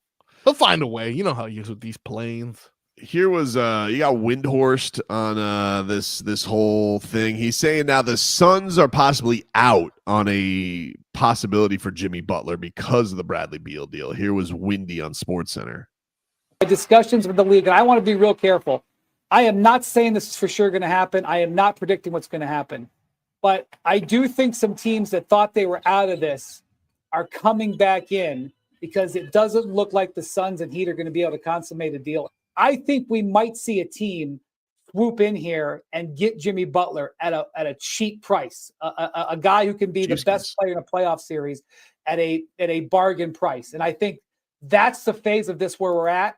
And so if a team pulls that off, and I'm not going to tell you the teams that are trying because I can't wade into those waters. This could be a trade that affects the outcome of this season. So definitely a very interesting next 2, 3, 4 days here. I have gone into the entire Jimmy Butler saga really not expecting to get much. And from my standpoint, I really just don't want the Heat to be burdened with anything. If this just ends with basically you're getting expirings or maybe one that goes into a year and the Jimmy Butler thing is washed your hands of it, I'm good with it. I really am. I saw some carnival barker who's like, oh, Philly's poking their nose into do a Paul George, Jimmy Butler trade. And I'm like, yeah, no thanks for the next 4 years. I'd rather have Bradley Beal than I would Paul George for the next trade. Dude looks like a corpse on the court. No, thank you. That's really where I've been at from the start of this thing. I haven't expected to get a heap of picks because I understand Jimmy Butler's the age that he's at and he commands a lot of money. If somehow they could get a nice young player, oh my God. I mean, that would be a home run for the Heat. Because even with Jimmy Butler, even if this was cordial, I don't feel like you were going to get a lot for Jimmy Butler. I really didn't. At this point, you can't have any expectations, really. No, you can't. But Windhorst is on First Take today saying he thinks a trade is happening soon. The Heat are moving. It does feel like the Phoenix thing is going off into the ether. There's a report today that says the Warriors have re-engaged. Several teams have re-engaged the Heat. So, maybe the Heat have been pretty hard stance on hoping to get a haul for Jimmy Butler. And now it's just like, let's just get him the hell out of here. Which is kind of how I was from the start of this thing. I just thought, hey, get him the hell out of here and put your. I know the Heat have the 2026 pipe dream. Have you guys heard about the pipe dream? No, I haven't heard about the pipe dream. You haven't heard about the pipe dream? I haven't heard about it. Okay. Here's the thing, dude. Now, this may be all for naught. It could be done in the summer, right? However, somebody becomes a free agent in 2026. A certain Slovenian star that goes by the name of Luka Dončić. How was that so conveniently next to you? Brate, is Goran. And so if the Miami Heat were to keep their decks cleared, you got Duncan Robinson's deal expiring, you got Terry Rozier's deal expiring, you got whatever Jimmy's money turning into expiring. That's about $90 million in cap space that goes. Now, it is with the caveat, Luka Dončić could sign like a $350 million extension this offseason. So he may really like Texas. I don't know. But a lot of the owners, their thought is that, are we really going to give out big contracts if we feel like the guy's going to ask out? Who's to say? But remember, it's new ownership in Dallas. It's not Mark Cuban, even though that may entice me to stay even more. I'm just saying, dude, Slovenians love Miami, okay? And let's just say the Miami Heat. Keep an eye on this. Goran Dragić has spent the last couple of years, enjoying his time down here. He's got a new squeeze. Seems to be liking life. But if all of a sudden this summer, if you're really serious about this Miami Heat, this Luka Dončić thing, and maybe you wait until Luka doesn't sign the extension, but if you're really serious about this, you make Goran Dragić the vice president of something. I don't really know what, but you make him a vice president of something. You put Gogi in a tie. He's going to look very handsome, nice. And then all of a sudden, you have his mentor in the fold. If anybody was going to sell Luka Dončić and getting his fat ass into Heat culture shape, it would be Gogi. Or maybe Chris Quinn all of a sudden, he takes Chris Quinn finally gets a head coaching job. You need somebody to be on the coaching staff all of a sudden. Who Goran Dragić would have looked good in a coaching polo? I don't know.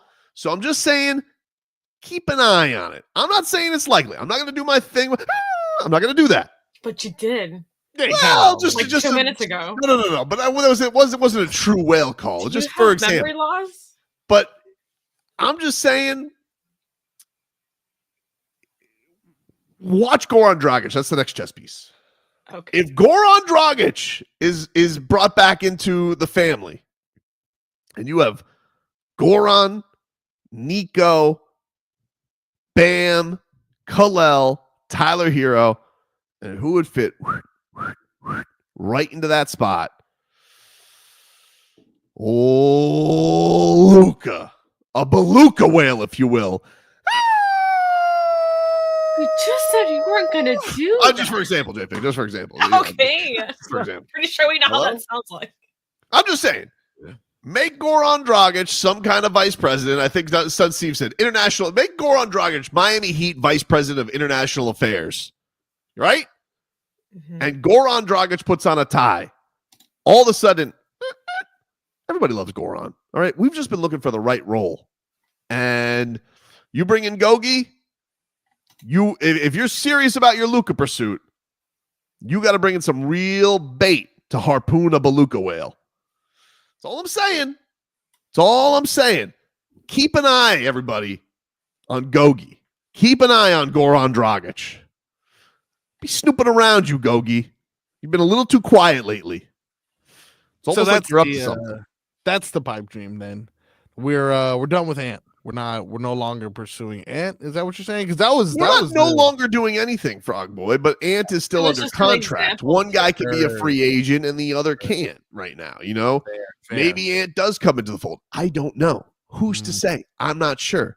But what I do know is if Luka Dončić does, for whatever reason, if he did turn out, now he probably won't. Who turns down $300 million guaranteed? Although he has already made a lot of money. I'm just saying, keep an eye on it. Texas is boring to Slovenians.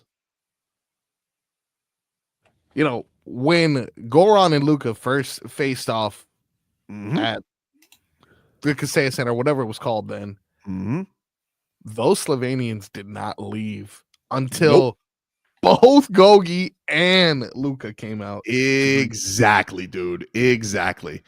So and LeBron just says, this is when Tobin pisses me off. I don't understand, dude. I am not. I just want to be clear here. I'm not saying this is going to happen, but this is what the Miami Heat are trying to do. I'm just letting you know. This is what they're trying to do. But I'm telling the Miami Heat right now, okay? You guys, to be fair, Pat, I love you. But you've been whiffing like Stan on a slider lately, okay? A lot of strikeouts. You need to come at this with a new tilt, with an adorable accent. And what I think you need to do is put Goran Dragić in a suit. You make him vice president of international affairs, or if you lose somebody on the coaching staff, you make him an assistant coach. And then all of a sudden, Goran Dragić is like, hey, Brate. And he goes, what do you want, Goran? I want to rescue you from Dallas. Body. Just saying, keep an eye on it. Keep an eye on Goran Dragić. That's it. We'll go back to task at hand. We'll go back to the task. We've never not kept our eyes on him. I'm just especially with you. I don't keep my eye. I let Goran be Goran. Him out right before he even gets into the building. Well, that's my brate. I love Goran. All I'm telling you is, should the Miami Heat hire Goran Dragić in some type of a role, I think they should. You know what's up. Okay? Just remember Tobes told you. Follow the Gogi. All right? Follow the dragon. If you bring the dragon into the den, all of a sudden, you know what we're trying to do. You know what we're trying to do. I thought that was going to be... I thought that was like a deep saying of some sort. When you bring the dragon to the den, you know what we're trying to do. You know what we're trying to do. You know. Just saying. Yeah, I'll keep an eye out for sure. I'm going to get back to task at hand, okay? Because I'm very excited. I don't even need Luka Dončić, quite frankly, because I have Kel'el Ware. I don't even know if I want Luka Dončić to mess this up. Rookie of the year. After all of that, I may turn down Luka Dončić. I may. I don't need, because Niko. You cannot say that. No, I'm just telling you, like, went on a whole 5-minute rant. Jennifer, I was just laying it out there. I'm laying out the Heat's plan. But old Tobes, nobody asked would you like to ask my opinion? Okay. This is your opinion. No, it's not my opinion. This whole thing was your opinion. That was your dream. It wasn't my opinion. Okay? That was your dream. I'm telling you right now. Tell me, what is it that... In my opinion, I don't even know if we need Luka Dončić because I'm not certain. I'm not certain. I'm telling you right now. I'm not even certain we need Luka Dončić. Okay. First of all. Second of all. You just said he was meant to say. Second of all. Okay. Second of all. Yeah. I'm not certain that Nikola Jovic isn't going to be better. I'm just saying. That's possible. And Kel'el Ware. So I don't even know if I want Luka. But I'm just saying, keep an eye on Goran Dragić. Someone bring back Leroy immediately. Well, we did in the spirit of body shaming Luka real quick just before mentioning. Look, we don't even have to mention this to Leroy when he comes back. Oh no, we don't even have to mention this to Leroy. Remember, I am spirit Leroy, so whatever you say that comes into my ears, Leroy somehow hears it. But I don't even know if I want Luka. All right, I love this team. These are my guys right now. Okay, maybe just clip the whole segment, Marcos. Just do it. Yeah, for sure. But I'm just telling you that's what they're trying to do. Okay, clear the decks, if you will. All right. But you're not serious about getting Luka Dončić if you don't bring in Goran Dragić. You're just not. You're not a serious organization. You're not. Didn't we do this with KD? Wasn't there like a summer everybody was waiting for, clear the books, and then it just didn't work out? That was clear the books. The summer that they met with KD in the Hamptons, they did clear the decks for him when the Chris Bosh money got cleared out. And the problem was they were also in a big time personal standoff with Dwayne Wade, and they paid Hassan Whiteside at midnight. So, didn't really go great for him. Plus, the counterpoint was we had to go up against KD just going to the Warriors, who won 73 games that season. That's right. Small detail. Small detail. Small detail. Carry that, Klay Thompson. I mean, a bum. Anyway, task at hand. Task at hand. I don't even want Luka right now because right now I have the warehouse and I have Jovic, dude. Okay. And I have Bam and I have all of them playing together. And I don't even know if we have room for Luka right now because we just beat a Magic team and sent their ass to 24-24 on the season. The best win of the season. Where's Luka? Exactly, dude. Exactly. Take a break. Back after this.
This ain't Texas.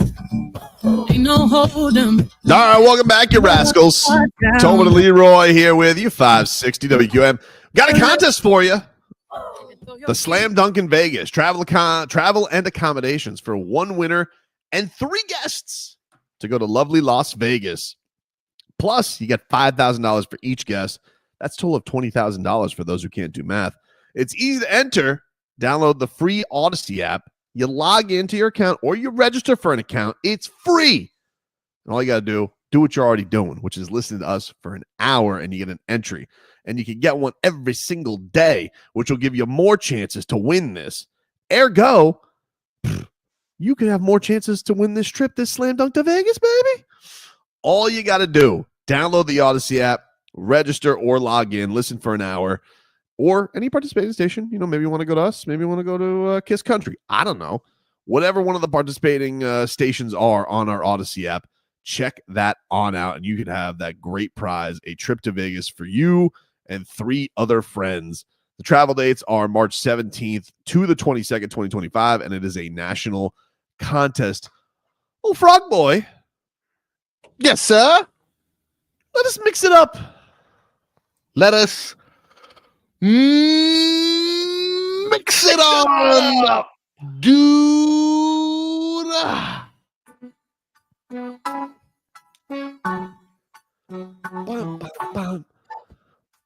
What do we got today in the mixed bag, Marcos? Well, sir, it was a wonderful, wonderful performance yesterday from your Miami Heat. Arguably all time best win of the season. Best win of the season. Best win of the season thus far, like you mentioned just now. Tall time was, well, you call this Tall Time 2.0? Tall Time 2.0 with all of them together. And I would say, like, you could argue the Rockets win was a better win because the Rockets are better. I would agree.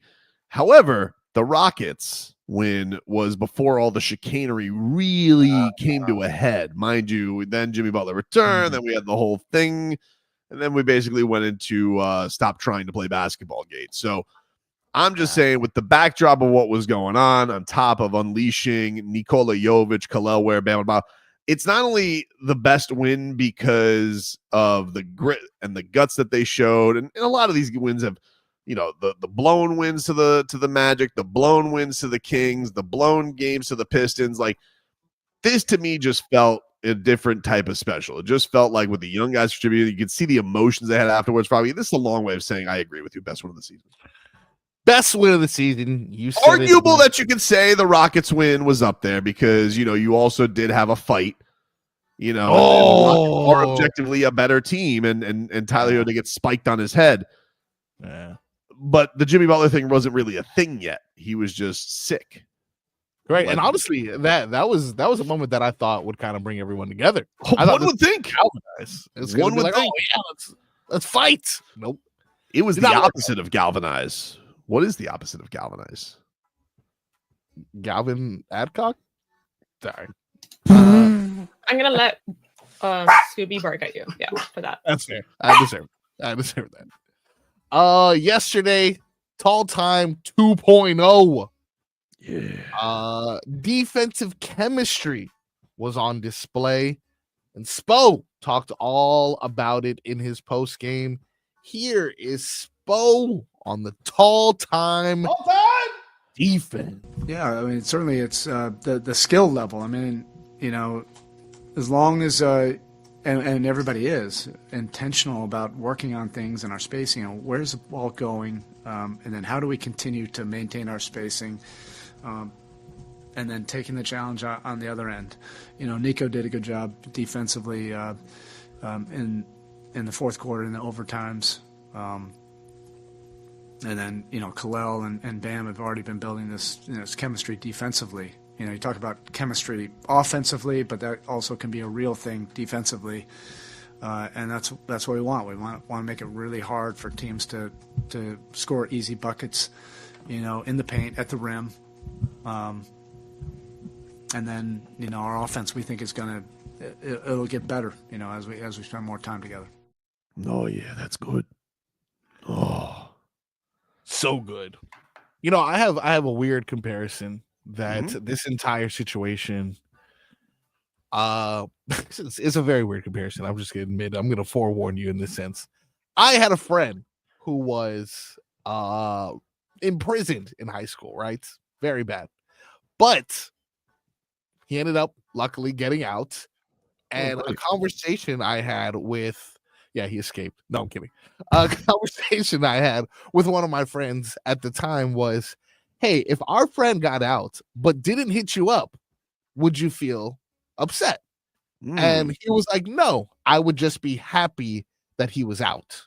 Right now, this Spo lineup with these three tall people, should I be happy that we finally get to see it? Or should I be like, Spo, what the hell have we been doing all year? I've seen a lot of people bitch and moan about that on social media, and I would just be like, who cares? He's doing it now. Like, obviously, that's the right answer. He should have been doing it. I don't know why it took him so long, but it's here now. So let's just don't upset him by just telling him more things. And I would say, to my surprise, because I was talking about Tall Time 2.0, I'm a little surprised he did unveil it, because I kind of thought like he's gonna need a little bit more to, be enticed to do it. But apparently the Magic enticed him to do it. And I gotta tell you, Bam Adebayo, his captain yesterday, he likes him some tall points. Did you think the unveiling of you, Niko, and Kel'el together? I feel like we should do it more often. I feel like it should be in the routine. Obviously, good things happen, and me and Niko can kind of play point in a sense. But also when we get in transition, man, you got two dudes going downhill, and then you have a lob threat, but also a three-point shooter at this point. I'm not gonna gas him too much, but yeah, good win. Yeah, that's good. I love the I mean, he didn't treat him like how Niko's like, that's my rook, but he kind of, everyone is taking on this role of mentoring Kel'el, because it's a tumultuous time right now. It's a crazy time to be a rookie on the Miami Heat. Dude, he's so good though. Like he yesterday, I like just watching this guy. Somebody says, Tobes, no more questions. This was a good question. It was positive. It was a lob. They're saying you were trying to start drama again. I wasn't starting drama. Bam, please tell us how awesome this is. Yeah, this Kel'el Ware yesterday. I mean, look at him. Just he look at that stroke that he's got. Sharp shooter, dude. He's sharp shooter, dude. I mean, he is out here just like he's letting the net rip. At the same time, should I be worried that Bella Larson missed 2 free throws? Like, should I be worried about that? No, don't be worried about that. Kel'el Ware though, sharp shooter. Just look at Kel'el Ware right now. Yeah, pretty look good. Whoa, pretty good. Wow, this is like 7, 8 in a row. Yeah, dude, I'm telling you, I was like, wow, he's does good. Bam do that in his warm-ups? No, right? He doesn't do threes, does he?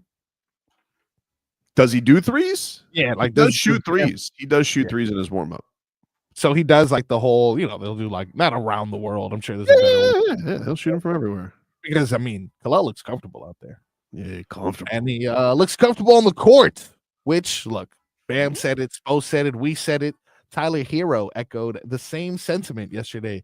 He said that that whole tall thing, we should do it more. I like that a lot. I like that a lot. Yeah. I mean, I like playing with bigger guys. Me being one of the smaller guys out there, I think that, helps a lot defensively, obviously. But also Niko's so versatile. He can dribble the ball. We can put him in different spots on the offensive end where he's either initiating offense or he's being a recipient of mine or Bam's attacks. I like it. I'm a fan. Niko, dude. Jovic, dude. I mean, when he hit that, oh yeah, and when he hit that 3 yesterday, I was like, look at this guy. Look at him grow up. I'm so proud of you, Niko. Growing on up, man. Give you credit, you called it. Ever since you gave him the keys to the franchise, a bit premature. I don't think that was premature. I don't know, a bit premature to give. Why was it premature? I don't know, a little much. I forgot he did that. Hold on. he is going to get the keys to the franchise. It seems like it's heading that direction. It seems like it's heading in that direction. And I like it. I like it. It's so far so good. So far so good. Oh, you got time for one more? I do have time for one more. Unfortunately, Leroy won't be here to listen to this cut, but we will enjoy it on his behalf. Mhm. The man who you said won NFL press conferences yesterday, Aaron Glenn. Oh, yeah. Well, is this about because Leroy hates Aaron Rodgers? Hates Aaron I Rodgers. won't admit that he hates Aaron Rodgers. It's a very strange thing. It is strange. But Aaron Glenn had an answer on the whole Aaron Rodgers decision and what way he was leaning. This is what the newly introduced Jets head coach had. Just a couple of things I want to nip in the bud. Listen, I came on Wednesday. Mooch came and got the job on Saturday. And we came here on Sunday and we started talking. Here's what I do know. Aaron Rodgers will be talked about. It will be talked about. We've already texted that communication with Aaron Rodgers. And as we continue to look at the roster, we'll make decisions accordingly. And that's with a number of people, right, on the team. All right. All right. Sounds like he's getting cut, dude. I don't know. Sounds like he is out of there. I wonder where he's going to go. I feel like he's going to go to it feels like Vegas or Pittsburgh, right? I feel like he's got to retire, bro. Like, I know he probably. Do you think he reunites with Mike McCarthy if McCarthy gets the Saints job? Oh, I mean, they don't have a quarterback now, right? They don't. Well, they got Derek Carr. I just don't know how long they want to stick around with him. I'm not sure. Yeah. Not sure about that. I think that's a good call. He either reunites with McCarthy or I think he's out of the league. I don't know. I'd like to ask Leroy about Aaron Glenn because it was he made clear yesterday he's not calling the defense. That he's going to hire coordinators. And that was a guy who's in control. It sounds like he's in control. He's worried about running the team. And I've always wondered that with Mike McDaniel. Like, it's probably a little bit different being a defensive coach and an offensive coach as far as calling stuff. Like, I'm sure it's a little bit easier to let go of the reins because it feels like offensive guys are a little bit more of control freaks with that stuff. Yeah. But, I have wondered that with Mike McDaniel, especially with him. Maybe we can keep track of who's here on time and who's not. I've wondered not if he potentially needs a play caller. I wondered, did we promote a play caller to a head coaching position? Like, not a lot. Everyone can be Andy Reid. I saw Andy Reid make some calls at the end of that Buffalo game that were very simple. But he didn't even call plays in San Francisco. That was the thing. Like Shanahan, right? Huh? He was run game I'm coordinator. sure. Right? Yeah, he was part of putting together the game plan for sure. Yeah, but he wasn't. He did not call plays until he got here. Well, I don't know. I'm not sure. Which is why I think he's like so obsessed. He's like, "You get to call plays," but all right, you've done it. All right, time to grow up and be a head coach. Why? Just because Shanahan does it? You see the way Shanahan looks lately? Not good. Looks like he's had a rough weekend in the Keys, dude. Yeah.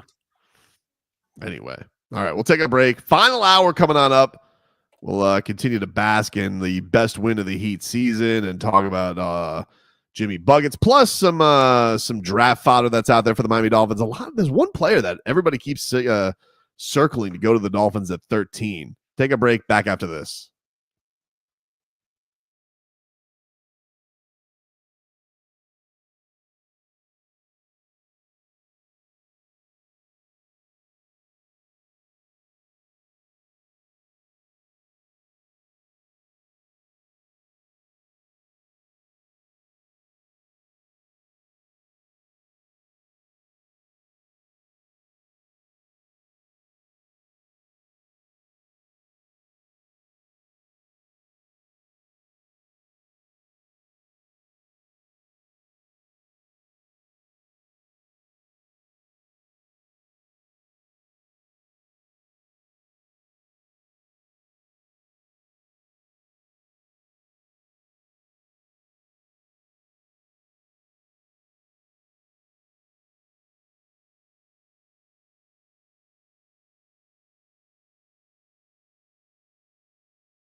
Welcome back, everybody. Tobin and Leroy here with you. 560 WQAM.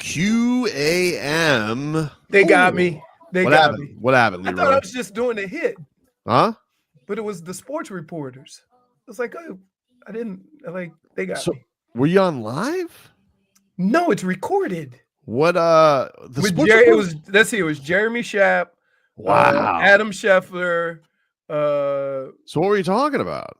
Just Super Bowl and sports and football. Oh, I thought you caught me off guard. I thought you were like going on to talk about the Jimmy thing. No. So you're talking to Shefty? It was 4 people with Jeremy Schaap. Wow. So me and Adam Scheffler were in Michigan together. I didn't know that actually. Yeah. Well, I could smell their cologne. So when's that airing? When's that airing? I don't know. I thought again. We need more info. Jeremy called me, texted me during we were doing the show. Mm-hmm. He says, "Hey, can you come on? I'm in a pinch." And I'm like, "Sure, no problem." So I go into Zoom, and I'm like, I see the whole crew. Yeah, and I'm like, whoa. Wow. I said, oops. Hit that Lenny Harris on us, dude. Yeah. Yeah, so it was fun. We just talked about and then the one there was what's her name? Angie. She went to Ohio State, so she was talking trash about Ohio State. So my intro was, it's pretty amazing that the two coaches that the fan base wanted to fire might win a national championship and a Super Bowl, and I'm just going to sit back and laugh. That's good. Let's get to headlines here, brought to you by Doral Hyundai. At Doral Hyundai, choose from over 1,300 new Hyundai miles in inventory at the Tucson, Sonata, and Palisade. Remember, when it comes to Hyundai, the great deals are at Doral Hyundai. Heat, they win last night, 125 to 119. Price pizza, baby. In double overtime, you get that Papa John's You get today. that Papa John's half price off your order. Oh, by the way, and they told me to sit down because I showed my shirt. And they Chef must have loved that. Yeah. So, yeah. But, yeah, it was fun. So, yeah, he get a win yesterday. We had yesterday Jonnu Smith named to the Pro Bowl, replacing Travis Kelce on the roster. Congrats to him. Well, and that was the 2 people we talked about beforehand, right? It was either Jonnu Smith or it was going to be Zach Sealer. Yep. Speaking of tight ends, by the way, I'm watching some of these Senior Bowl highlights on Twitter right now. Arroyo is cooking out there, dude. Yeah. He's cooking out there right now. He has the makeup of Jonnu Smith. Like, they're athletic. They look like just big wide receivers, but Arroyo is a little more physical inside too. That is the prototypical tight end right now. Yeah, he's dazzling right now in Mobile, Alabama. Where Gotta this is tell on, you, can we do something about that? being in Mobile, Alabama? Yeah.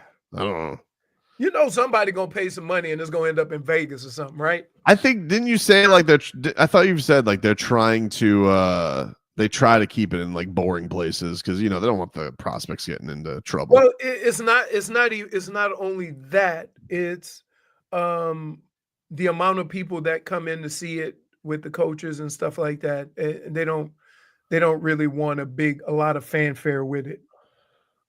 Well, I got something that I think is going to make Jennifer really annoyed or really happy. I'm not really sure. Oh, you cropped somebody out the of way a picture? that sounds. Well, I think the person in sports that Jennifer hates the most, if I had to say, the person that she hates the most is Jake Paul.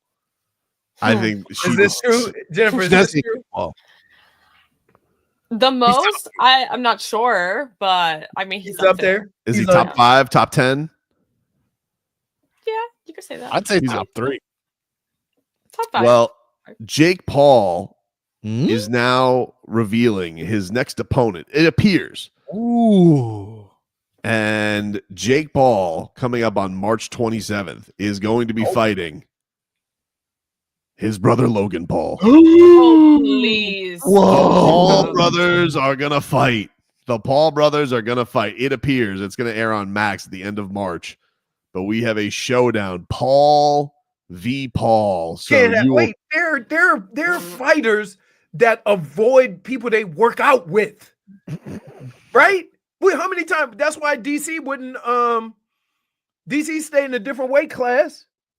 He can't do that though. He can't do that. What do you mean he can't do that? He just did that.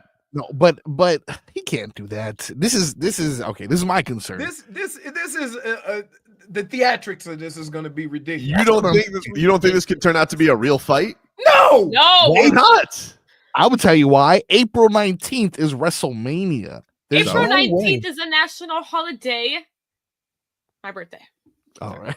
Okay. Wait, this is March though. Then it says March. It's in Yeah, March. but the end of March. So you're telling me he's gonna get into a full brawl, and then 3 weeks later, that's where the money is. Wait, WrestleMania is hold where the money is. hold on. You Take a deep breath. You think they wrestling for real? No, I don't. It's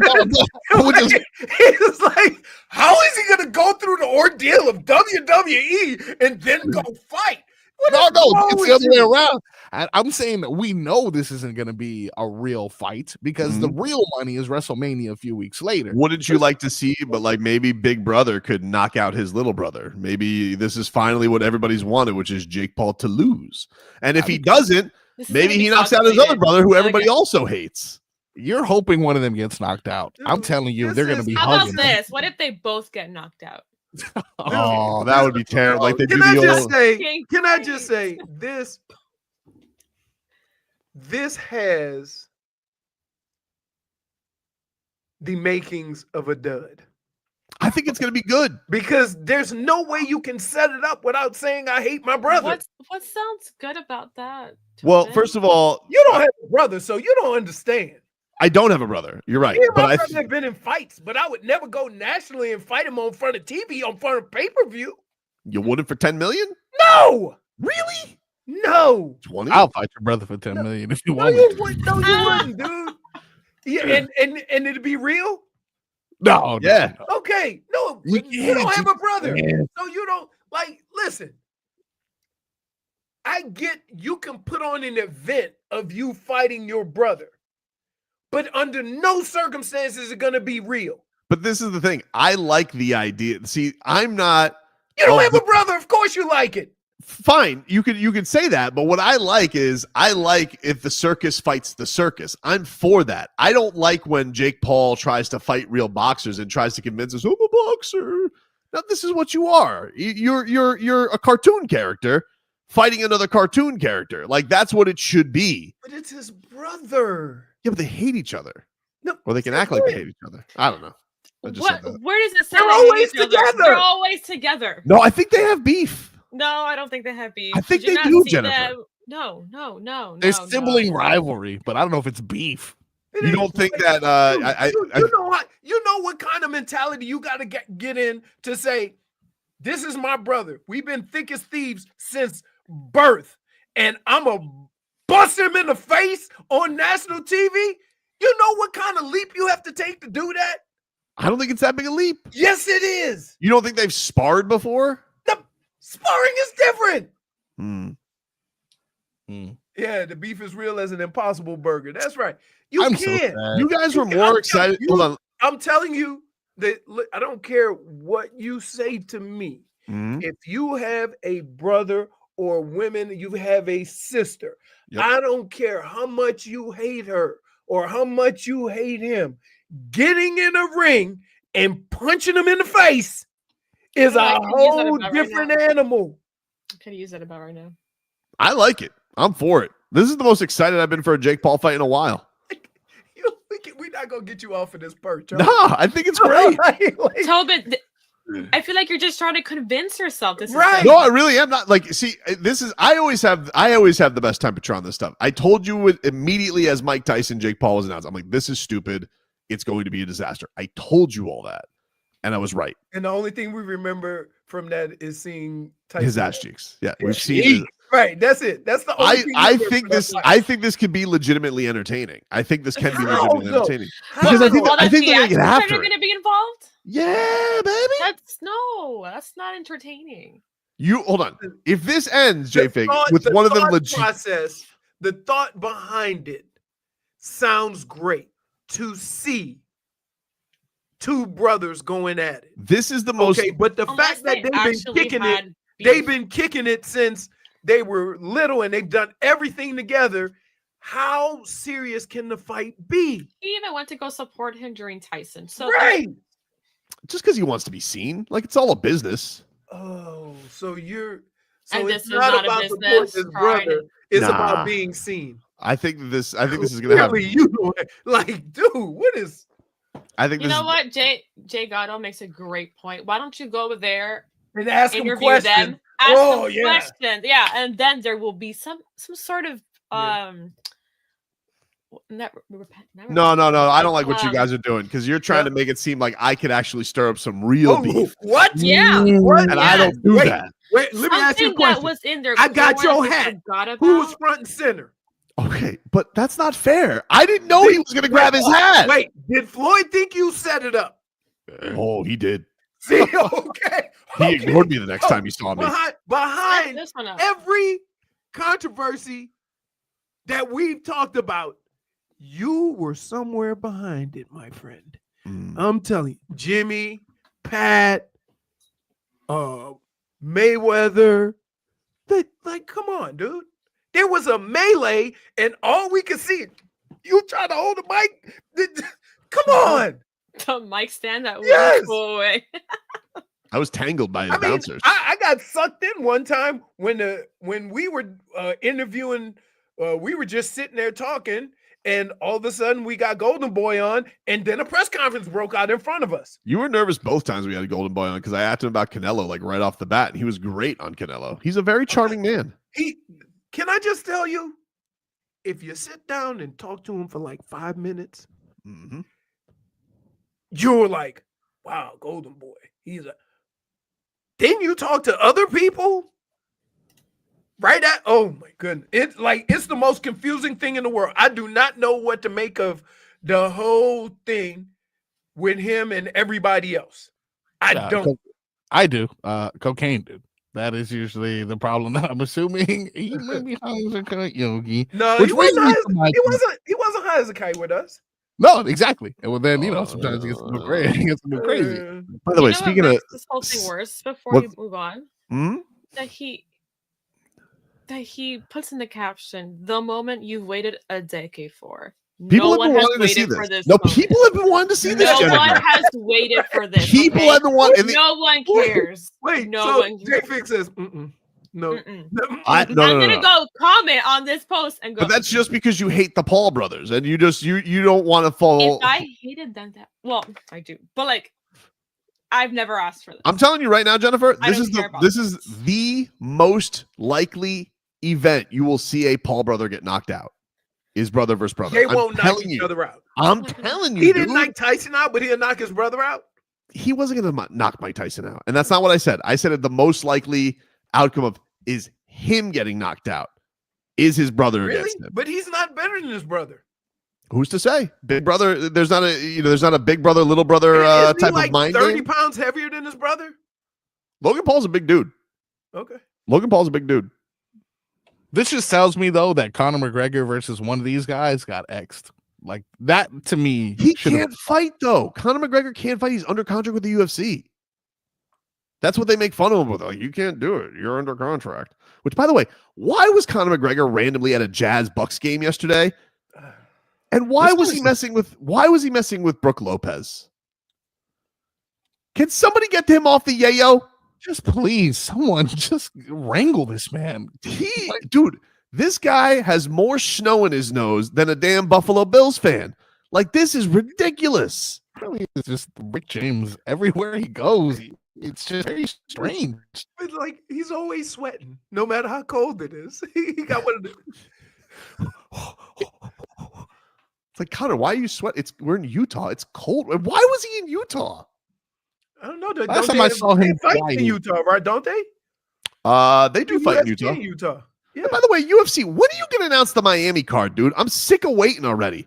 Wait a minute. You have been on a roll these last couple of minutes. You need to slow your roll a little bit. Ever since we criticized you on your Paul versus Paul take, you just started going off on people. I was bummed out yesterday because Dustin Poirier said he's not going to be on the Miami card. But our boy Bo Nickel, he says for sure the main event is going to be Ilia Topuria and Volkanovski too for the featherweight belt. Now, it's also said that Masvidal is going to be on the card. We know Gilbert Burns is going to be on the card. Well, I thought Dustin Poirier was going to be on the card, and he says that's fake news. Bummed about that. I got you. I can't believe you guys aren't into Paul versus Paul. Dude. I read the comment section and no one cares. We all, because, like, I'm telling you, I would never fight my brother. Someone put, I haven't been waiting for this. That makes two of us. I mean, like, we've all been in fights with siblings, but not like that. Some people have been waiting for this. No, they haven't. Honestly, Marco, this comment section, you say you fight your brother for $10 million. I got 4 brothers. I'll pick one. First of all, somebody told a dude on the golf course when I was playing this weekend, you soft as a soft shell crab. So I'm like, wow. So here's the deal. You got 4 brothers. Yeah. You ain't fighting all of them. You gonna pick which one you would fight, right? There's one I'd fight. See what I'm saying? So what if you can put me in a ring? What if we put you in the ring with the other ones? The ones you wouldn't fight. I wouldn't. There'd be no way I would be able to put full. I'd let them knock me out before I knock them out. So you understand the dilemma. Yeah, it's just no way that they can go, balls to the wall and like really try to knock each other out just because they're brothers. He has WrestleMania. This is just gonna be a hug fest. Dude, I'm telling you, Tobin. Dude, again, he doesn't. Okay, first of all, just so you know, no, we don't know clearly. Wrestling is Peter Pan stuff. Oh, he doesn't have to. This guy, wait. Stop mentioning WrestleMania. If of the 4 of us, this guy is the only person that is about that WWE life and treats it as serious. Right? Where the money's at, dude? These guys did jackass stuff, kicking each other in the nuts. Like, you're telling me they wouldn't knock each other out for $20 million apiece? That's different, though. That's a big payday. When you're doing little jokey jokes with each other, right? It's a lot different than you putting a mouthpiece in and putting gloves on and actually fighting your brother. The Kachucks fight every game. No, it's not the same. It's true. You cannot compare. Context You of a cannot game. compare that. It's like, dude, that should be a question. What? Would you fight your sibling? Also, they're For saying $10 that million. this might just be promo for an actual movie. For $10 or million, but docuseries. if you fake it, you don't get paid. So would you knock your sibling out? Man. So while Marcos is sitting there saying, oh, I got one brother I would fight, you already said that he'd probably knock me out because I wouldn't knock him out. That's the dilemma. That's the issue we're all talking about right there. If this is like a promotional stunt and this is like, some sort of lineup for Prime or this has to be for a reality TV show. They've already put Max on the bottom of it. Yeah, no, I meant his drink, like his energy drink, like some sort of advertising thing, and we really got hook, line, sinker here. We didn't get hooked. I'm gonna be. Hook, line, and sinker got hooked. I'm just telling you, I like it. It's a great idea. Also, it isn't even like mentioned that it's like both of them fighting each other. Like, sure, yeah, they're both in the might same be on the stance, same card. but this might just be like. What if they're on the same card? Who else would you like? Let me ask you this. All right. Well, then who else would you like to see Jake Paul fight? He's done everything there is. Himself. No, Wilder. I would like to see him fight Wilder. Okay. Yeah, he's gonna fight Deontay Wilder. What are you asking me, dude? He wanted. Yeah, he's gonna fight Wilder. Who's that? Why don't you put Francis Ngannou on the list too? Okay. Connor's not. He'll fight Deontay Wilder when Deontay Wilder collects Social Security. I would say I would just like him to fight somebody that's ranked in the top 15. Why? What do you mean why? If I told you who the number 15 light heavyweight in the world was, would you know him? He's not a light heavyweight, is he? Yeah, he is. Oh. That's what he's fought at. Okay. Like 190. So yeah, there you Or go. cruiserweight. If I told you the number 15 cruiserweight, would you know? We got to go top 10 in cruiserweight. Cruiserweight's thin. Yeah, you got to go top 10. Take a break. Masvidal. Masvidal's back in the UFC though. He's not going to do it.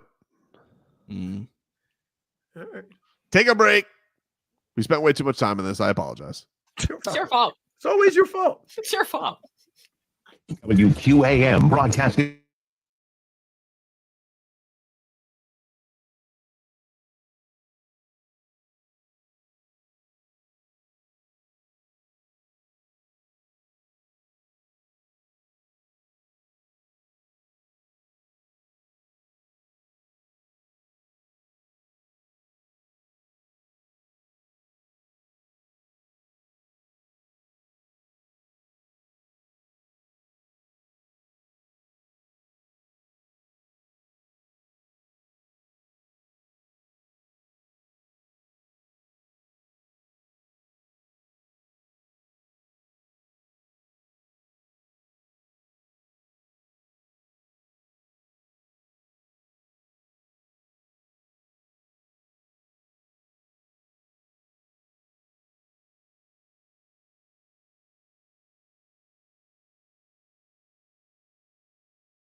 You, someone that I can give my heart to. Oh, just the poison. Hey, we're giving you a chance to win a pair of tickets to see Morgan Wallen at Hard Rock Stadium in July. If you guys want to enter, text the word HARD to 20357. HARD. HARD. Text that to 20357. For more information, go to WQAM.com. It's a text contest. Message and data rates apply. Don't text and drive. Morgan Wallen, he is going to be at Hard Rock Stadium in July. And, at that point, Leroy and I will be a lot richer because of Kel'el Ware. Yup. The warehouse is officially open for business, dude. Man, woof, the way this guy's shooting right now. Holy crap. Did you see where that alley-oop went? Dude, what? It was at the top of the square. And he went lefty. Like, in all seriousness, this guy is he's a highlight reel, dude. Like, I can't remember like the last time the Heat have had good players, all right? And Tyler's shooting. I love Tyler taking like Steph Curry deep threes now, and Bam's done some incredible stuff too. But I'm telling you, I'm like on the edge of my seat right now watching Kel'el Ware every single night because I'm like, this guy's gonna do something crazy. I feel like he's gonna do something crazy. I think it's more amazing that he's shooting a pretty good clip from three. And they keep leaving him alone. Not that it matters because he's 7 foot. Yeah, go ahead. What are you going to do? What are you going to do? Wembanyama, he's already cooked him. Who else you got? There you go. He's good by himself, but the energy he brings the team is like, that's really what's key. The freedom that I saw Bam play with yesterday and the aggressiveness is something I haven't seen all season. He's only been wanting it all year. He finally gave Spo that side eye. Like, really, bro? Waiting this long? You really put Kevin Love out there for 40 games. And this Kevin Love, you're a real funny Did you guy. like his 2 minutes yesterday? Oh, it was better, or it was better on Instagram than it was on the court yesterday, Kevin Love. Seems like your thumbs are doing much more talking as of recent. He's had busy thumbs. He's been a chirper on Twitter, hasn't he? On Instagram, yeah. On He has Instagram. with the whole Jimmy Butler thing. All these And after this suspension, after this like indefinite suspension or whatever, they tagged each other. Like Jimmy tagged him. Mm-hmm. Yeah. I'm sure they're still talking. But Kevin Love knows he's on the way out. He has to. He has to know that. I don't think he's on the way out. I don't think he's on the way out. Kevin Love is good vibes. You gotta have some jokester in the midst. Think Pat Riley is gonna go for these jokey jokes? I think Pat Riley likes the jokey jokes. From Kevin Love, I think he likes the jokey jokes. Okay. I think even the locker room lighthearted. Yeah. He's like the class clown, right? Class clown, lightheartedness. I think nobody could be mad at K-Love. Nah. That was 50 Minutes of Heat brought to you by Hollywood Kia. The big game is here. Tackle game-winning deals during the handoff drive-off event at Hollywood Kia. Get $1,000 lease bonus cash towards your new Kia. Plus, we'll double your down payment up to $3,000. Visit them online at hollywoodkia.com or call them 832-930-6181. Take a break. Final segment coming on up. Back after this.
Welcome back, everybody. It's Tobin and Leroy here with you. We had some fun today on a Tuesday.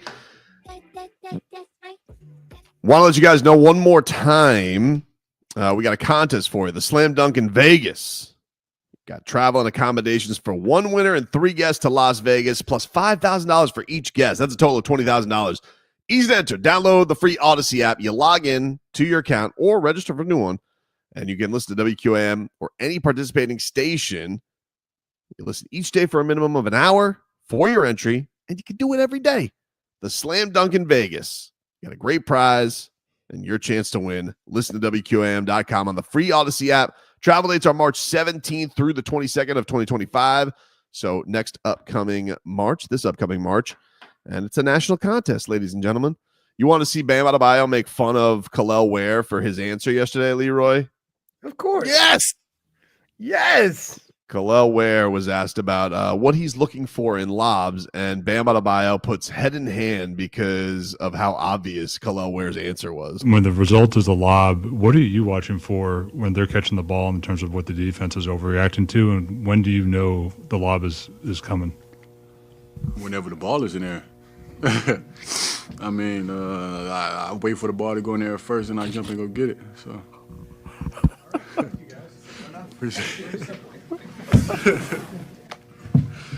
If that ain't a rookie answer, I don't know what is.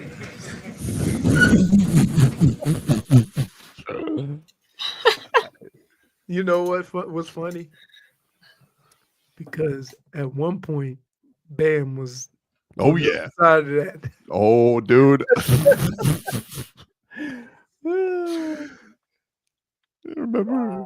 I remember many a rookie Bam interviews, of course.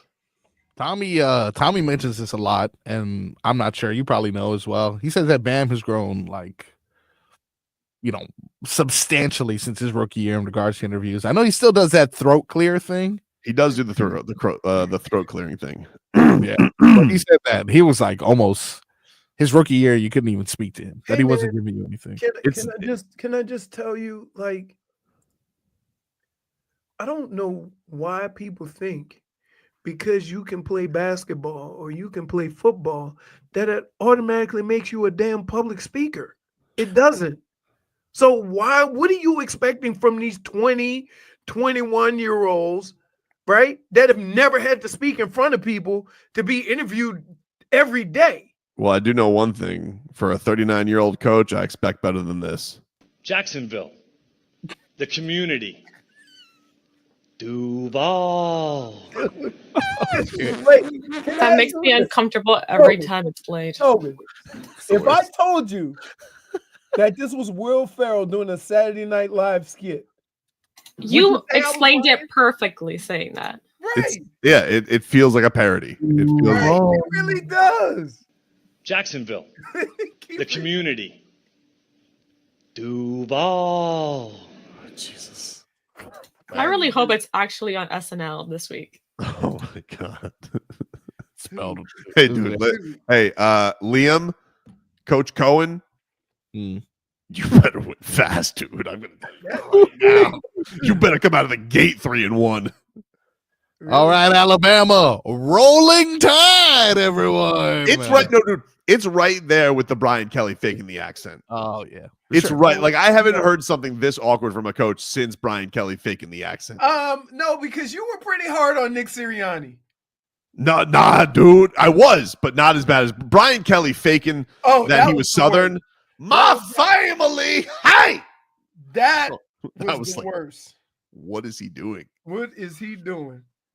Jacksonville, the community, Duval. Oh my God. Oh my God. Can I just tell you? Our reactions there would have been just like Bam with the face palm. Yeah. Can I just tell you this? Is that the first time he goes into a meeting, somebody is gonna go, Duval.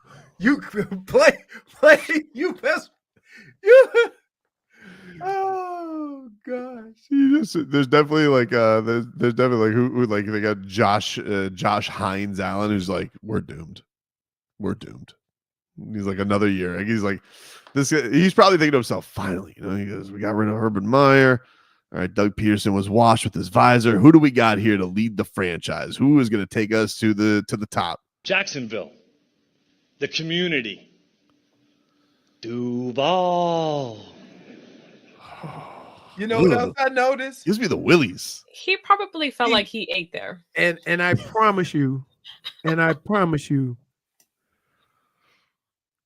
he was like, "Hun, you sure this tie matches?" Right? Because you know how they try to wear the tie of the team. Yeah. It's a little Oregon Ducks.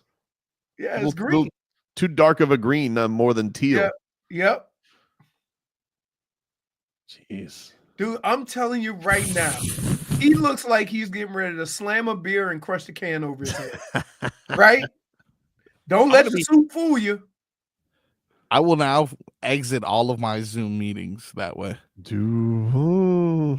Oh. SDI says the eyebrow. saying Duval when your team's name is Jacksonville is stupid. He said it fine. This is a classic SDI, like swerve to the other side of it. No, dude, their thing is very clearly their county. It's not that hard. He really messed it up. He Sounded really like Jacksonville was haunted when he said it. Duval. He does sound like a ghost that stole somebody's swag. So strange. Dude, like, oh my god, it's so bad. That is Dade South says the intangibles final boss. But then here's the funny part. He tried to like Duval. Like he tried like you know, He was like waiting for you the know what the pause old there. coach would say? Old coach would say, how do y'all say that? Duval. Like he would like walk through it, right? He wouldn't just go ahead on and just put it out there. And the level that which he did it reminded me of like when I used to play like with my wrestling toys and pretend to do the audience where I'm like, yeah, like he didn't. He wasn't fully engaged. Like he's like, hold on. We're not just gonna let him go. Wait. This wrestling toys. When I was a kid and I used to play with my wrestling dolls. Never said I was a kid. So like Never said I was a yesterday. Action figures. Yes. let me tell you something, Froggy. Yeah, you think he talking about? He got the little dude. I can't unsee that. I can't unsee you play with Didn't WWE. you just picture him like? Yes. Oh yeah, absolutely. Yes. Croak Hogan. Okay. Last week was a crazy match. You guys should have seen it. So you can. Oh my god! I put on a hell of a pay-per-view. I want you guys to know that. You think you It'll suck probably up be the better most than flies Fawn. here in this swamp? Oh, speaking of, I don't know Hey, why. by the way, there's certain things that you just keep to yourself. That's probably one of them that you play with WWE dolls. They're actually. Why do you think he's so concerned about Logan Paul boxing? He's like, you can't ruin WrestleMania.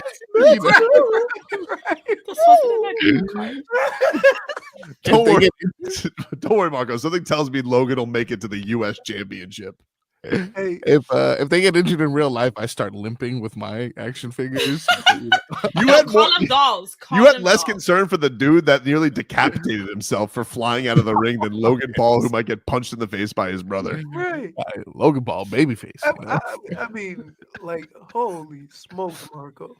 I just That was a I just great have a picture. feeling that Marcos will be in the living room playing with his toys on the table in front of the TV while watching recording of WWE. Oh, And his kid is And his watching wife, him and his wife, judging him. his wife would just walk by shaking her head. Just Yeah. He's just got undies and socks on. Put a little bottle right there. of He apple gets juice. mad at Tadpole for trying to move one of the action figures. Like, don't do touch that. Don't do that, son. Daddy's toys. Hulk Hogan's always a good guy. Gotta explain the rules, dude. Explain the rules. My goodness, what is wrong? Man, I've learned a little bit about you, Marcos. Right? Like, I'm gonna invite you guys to the next pay-per-view. I don't think you guys are really understanding. Seriously. We just show up. We here for the pay-per-view, and you just whip out your action figure. I lower the lights in the room. I put on the Spotify playlist. He's got his own fog machine. And this little Some cameramen. Yeah. You got a little cameraman with the iPhone. You know, people record stuff with the iPhone. The iPhone's going by the smoke, and your wife is sitting at the door just looking in, shaking her head. just shaking Not, her head. not the proudest moment for sure. All right, that's our show, everybody. We'll talk to you rascals tomorrow.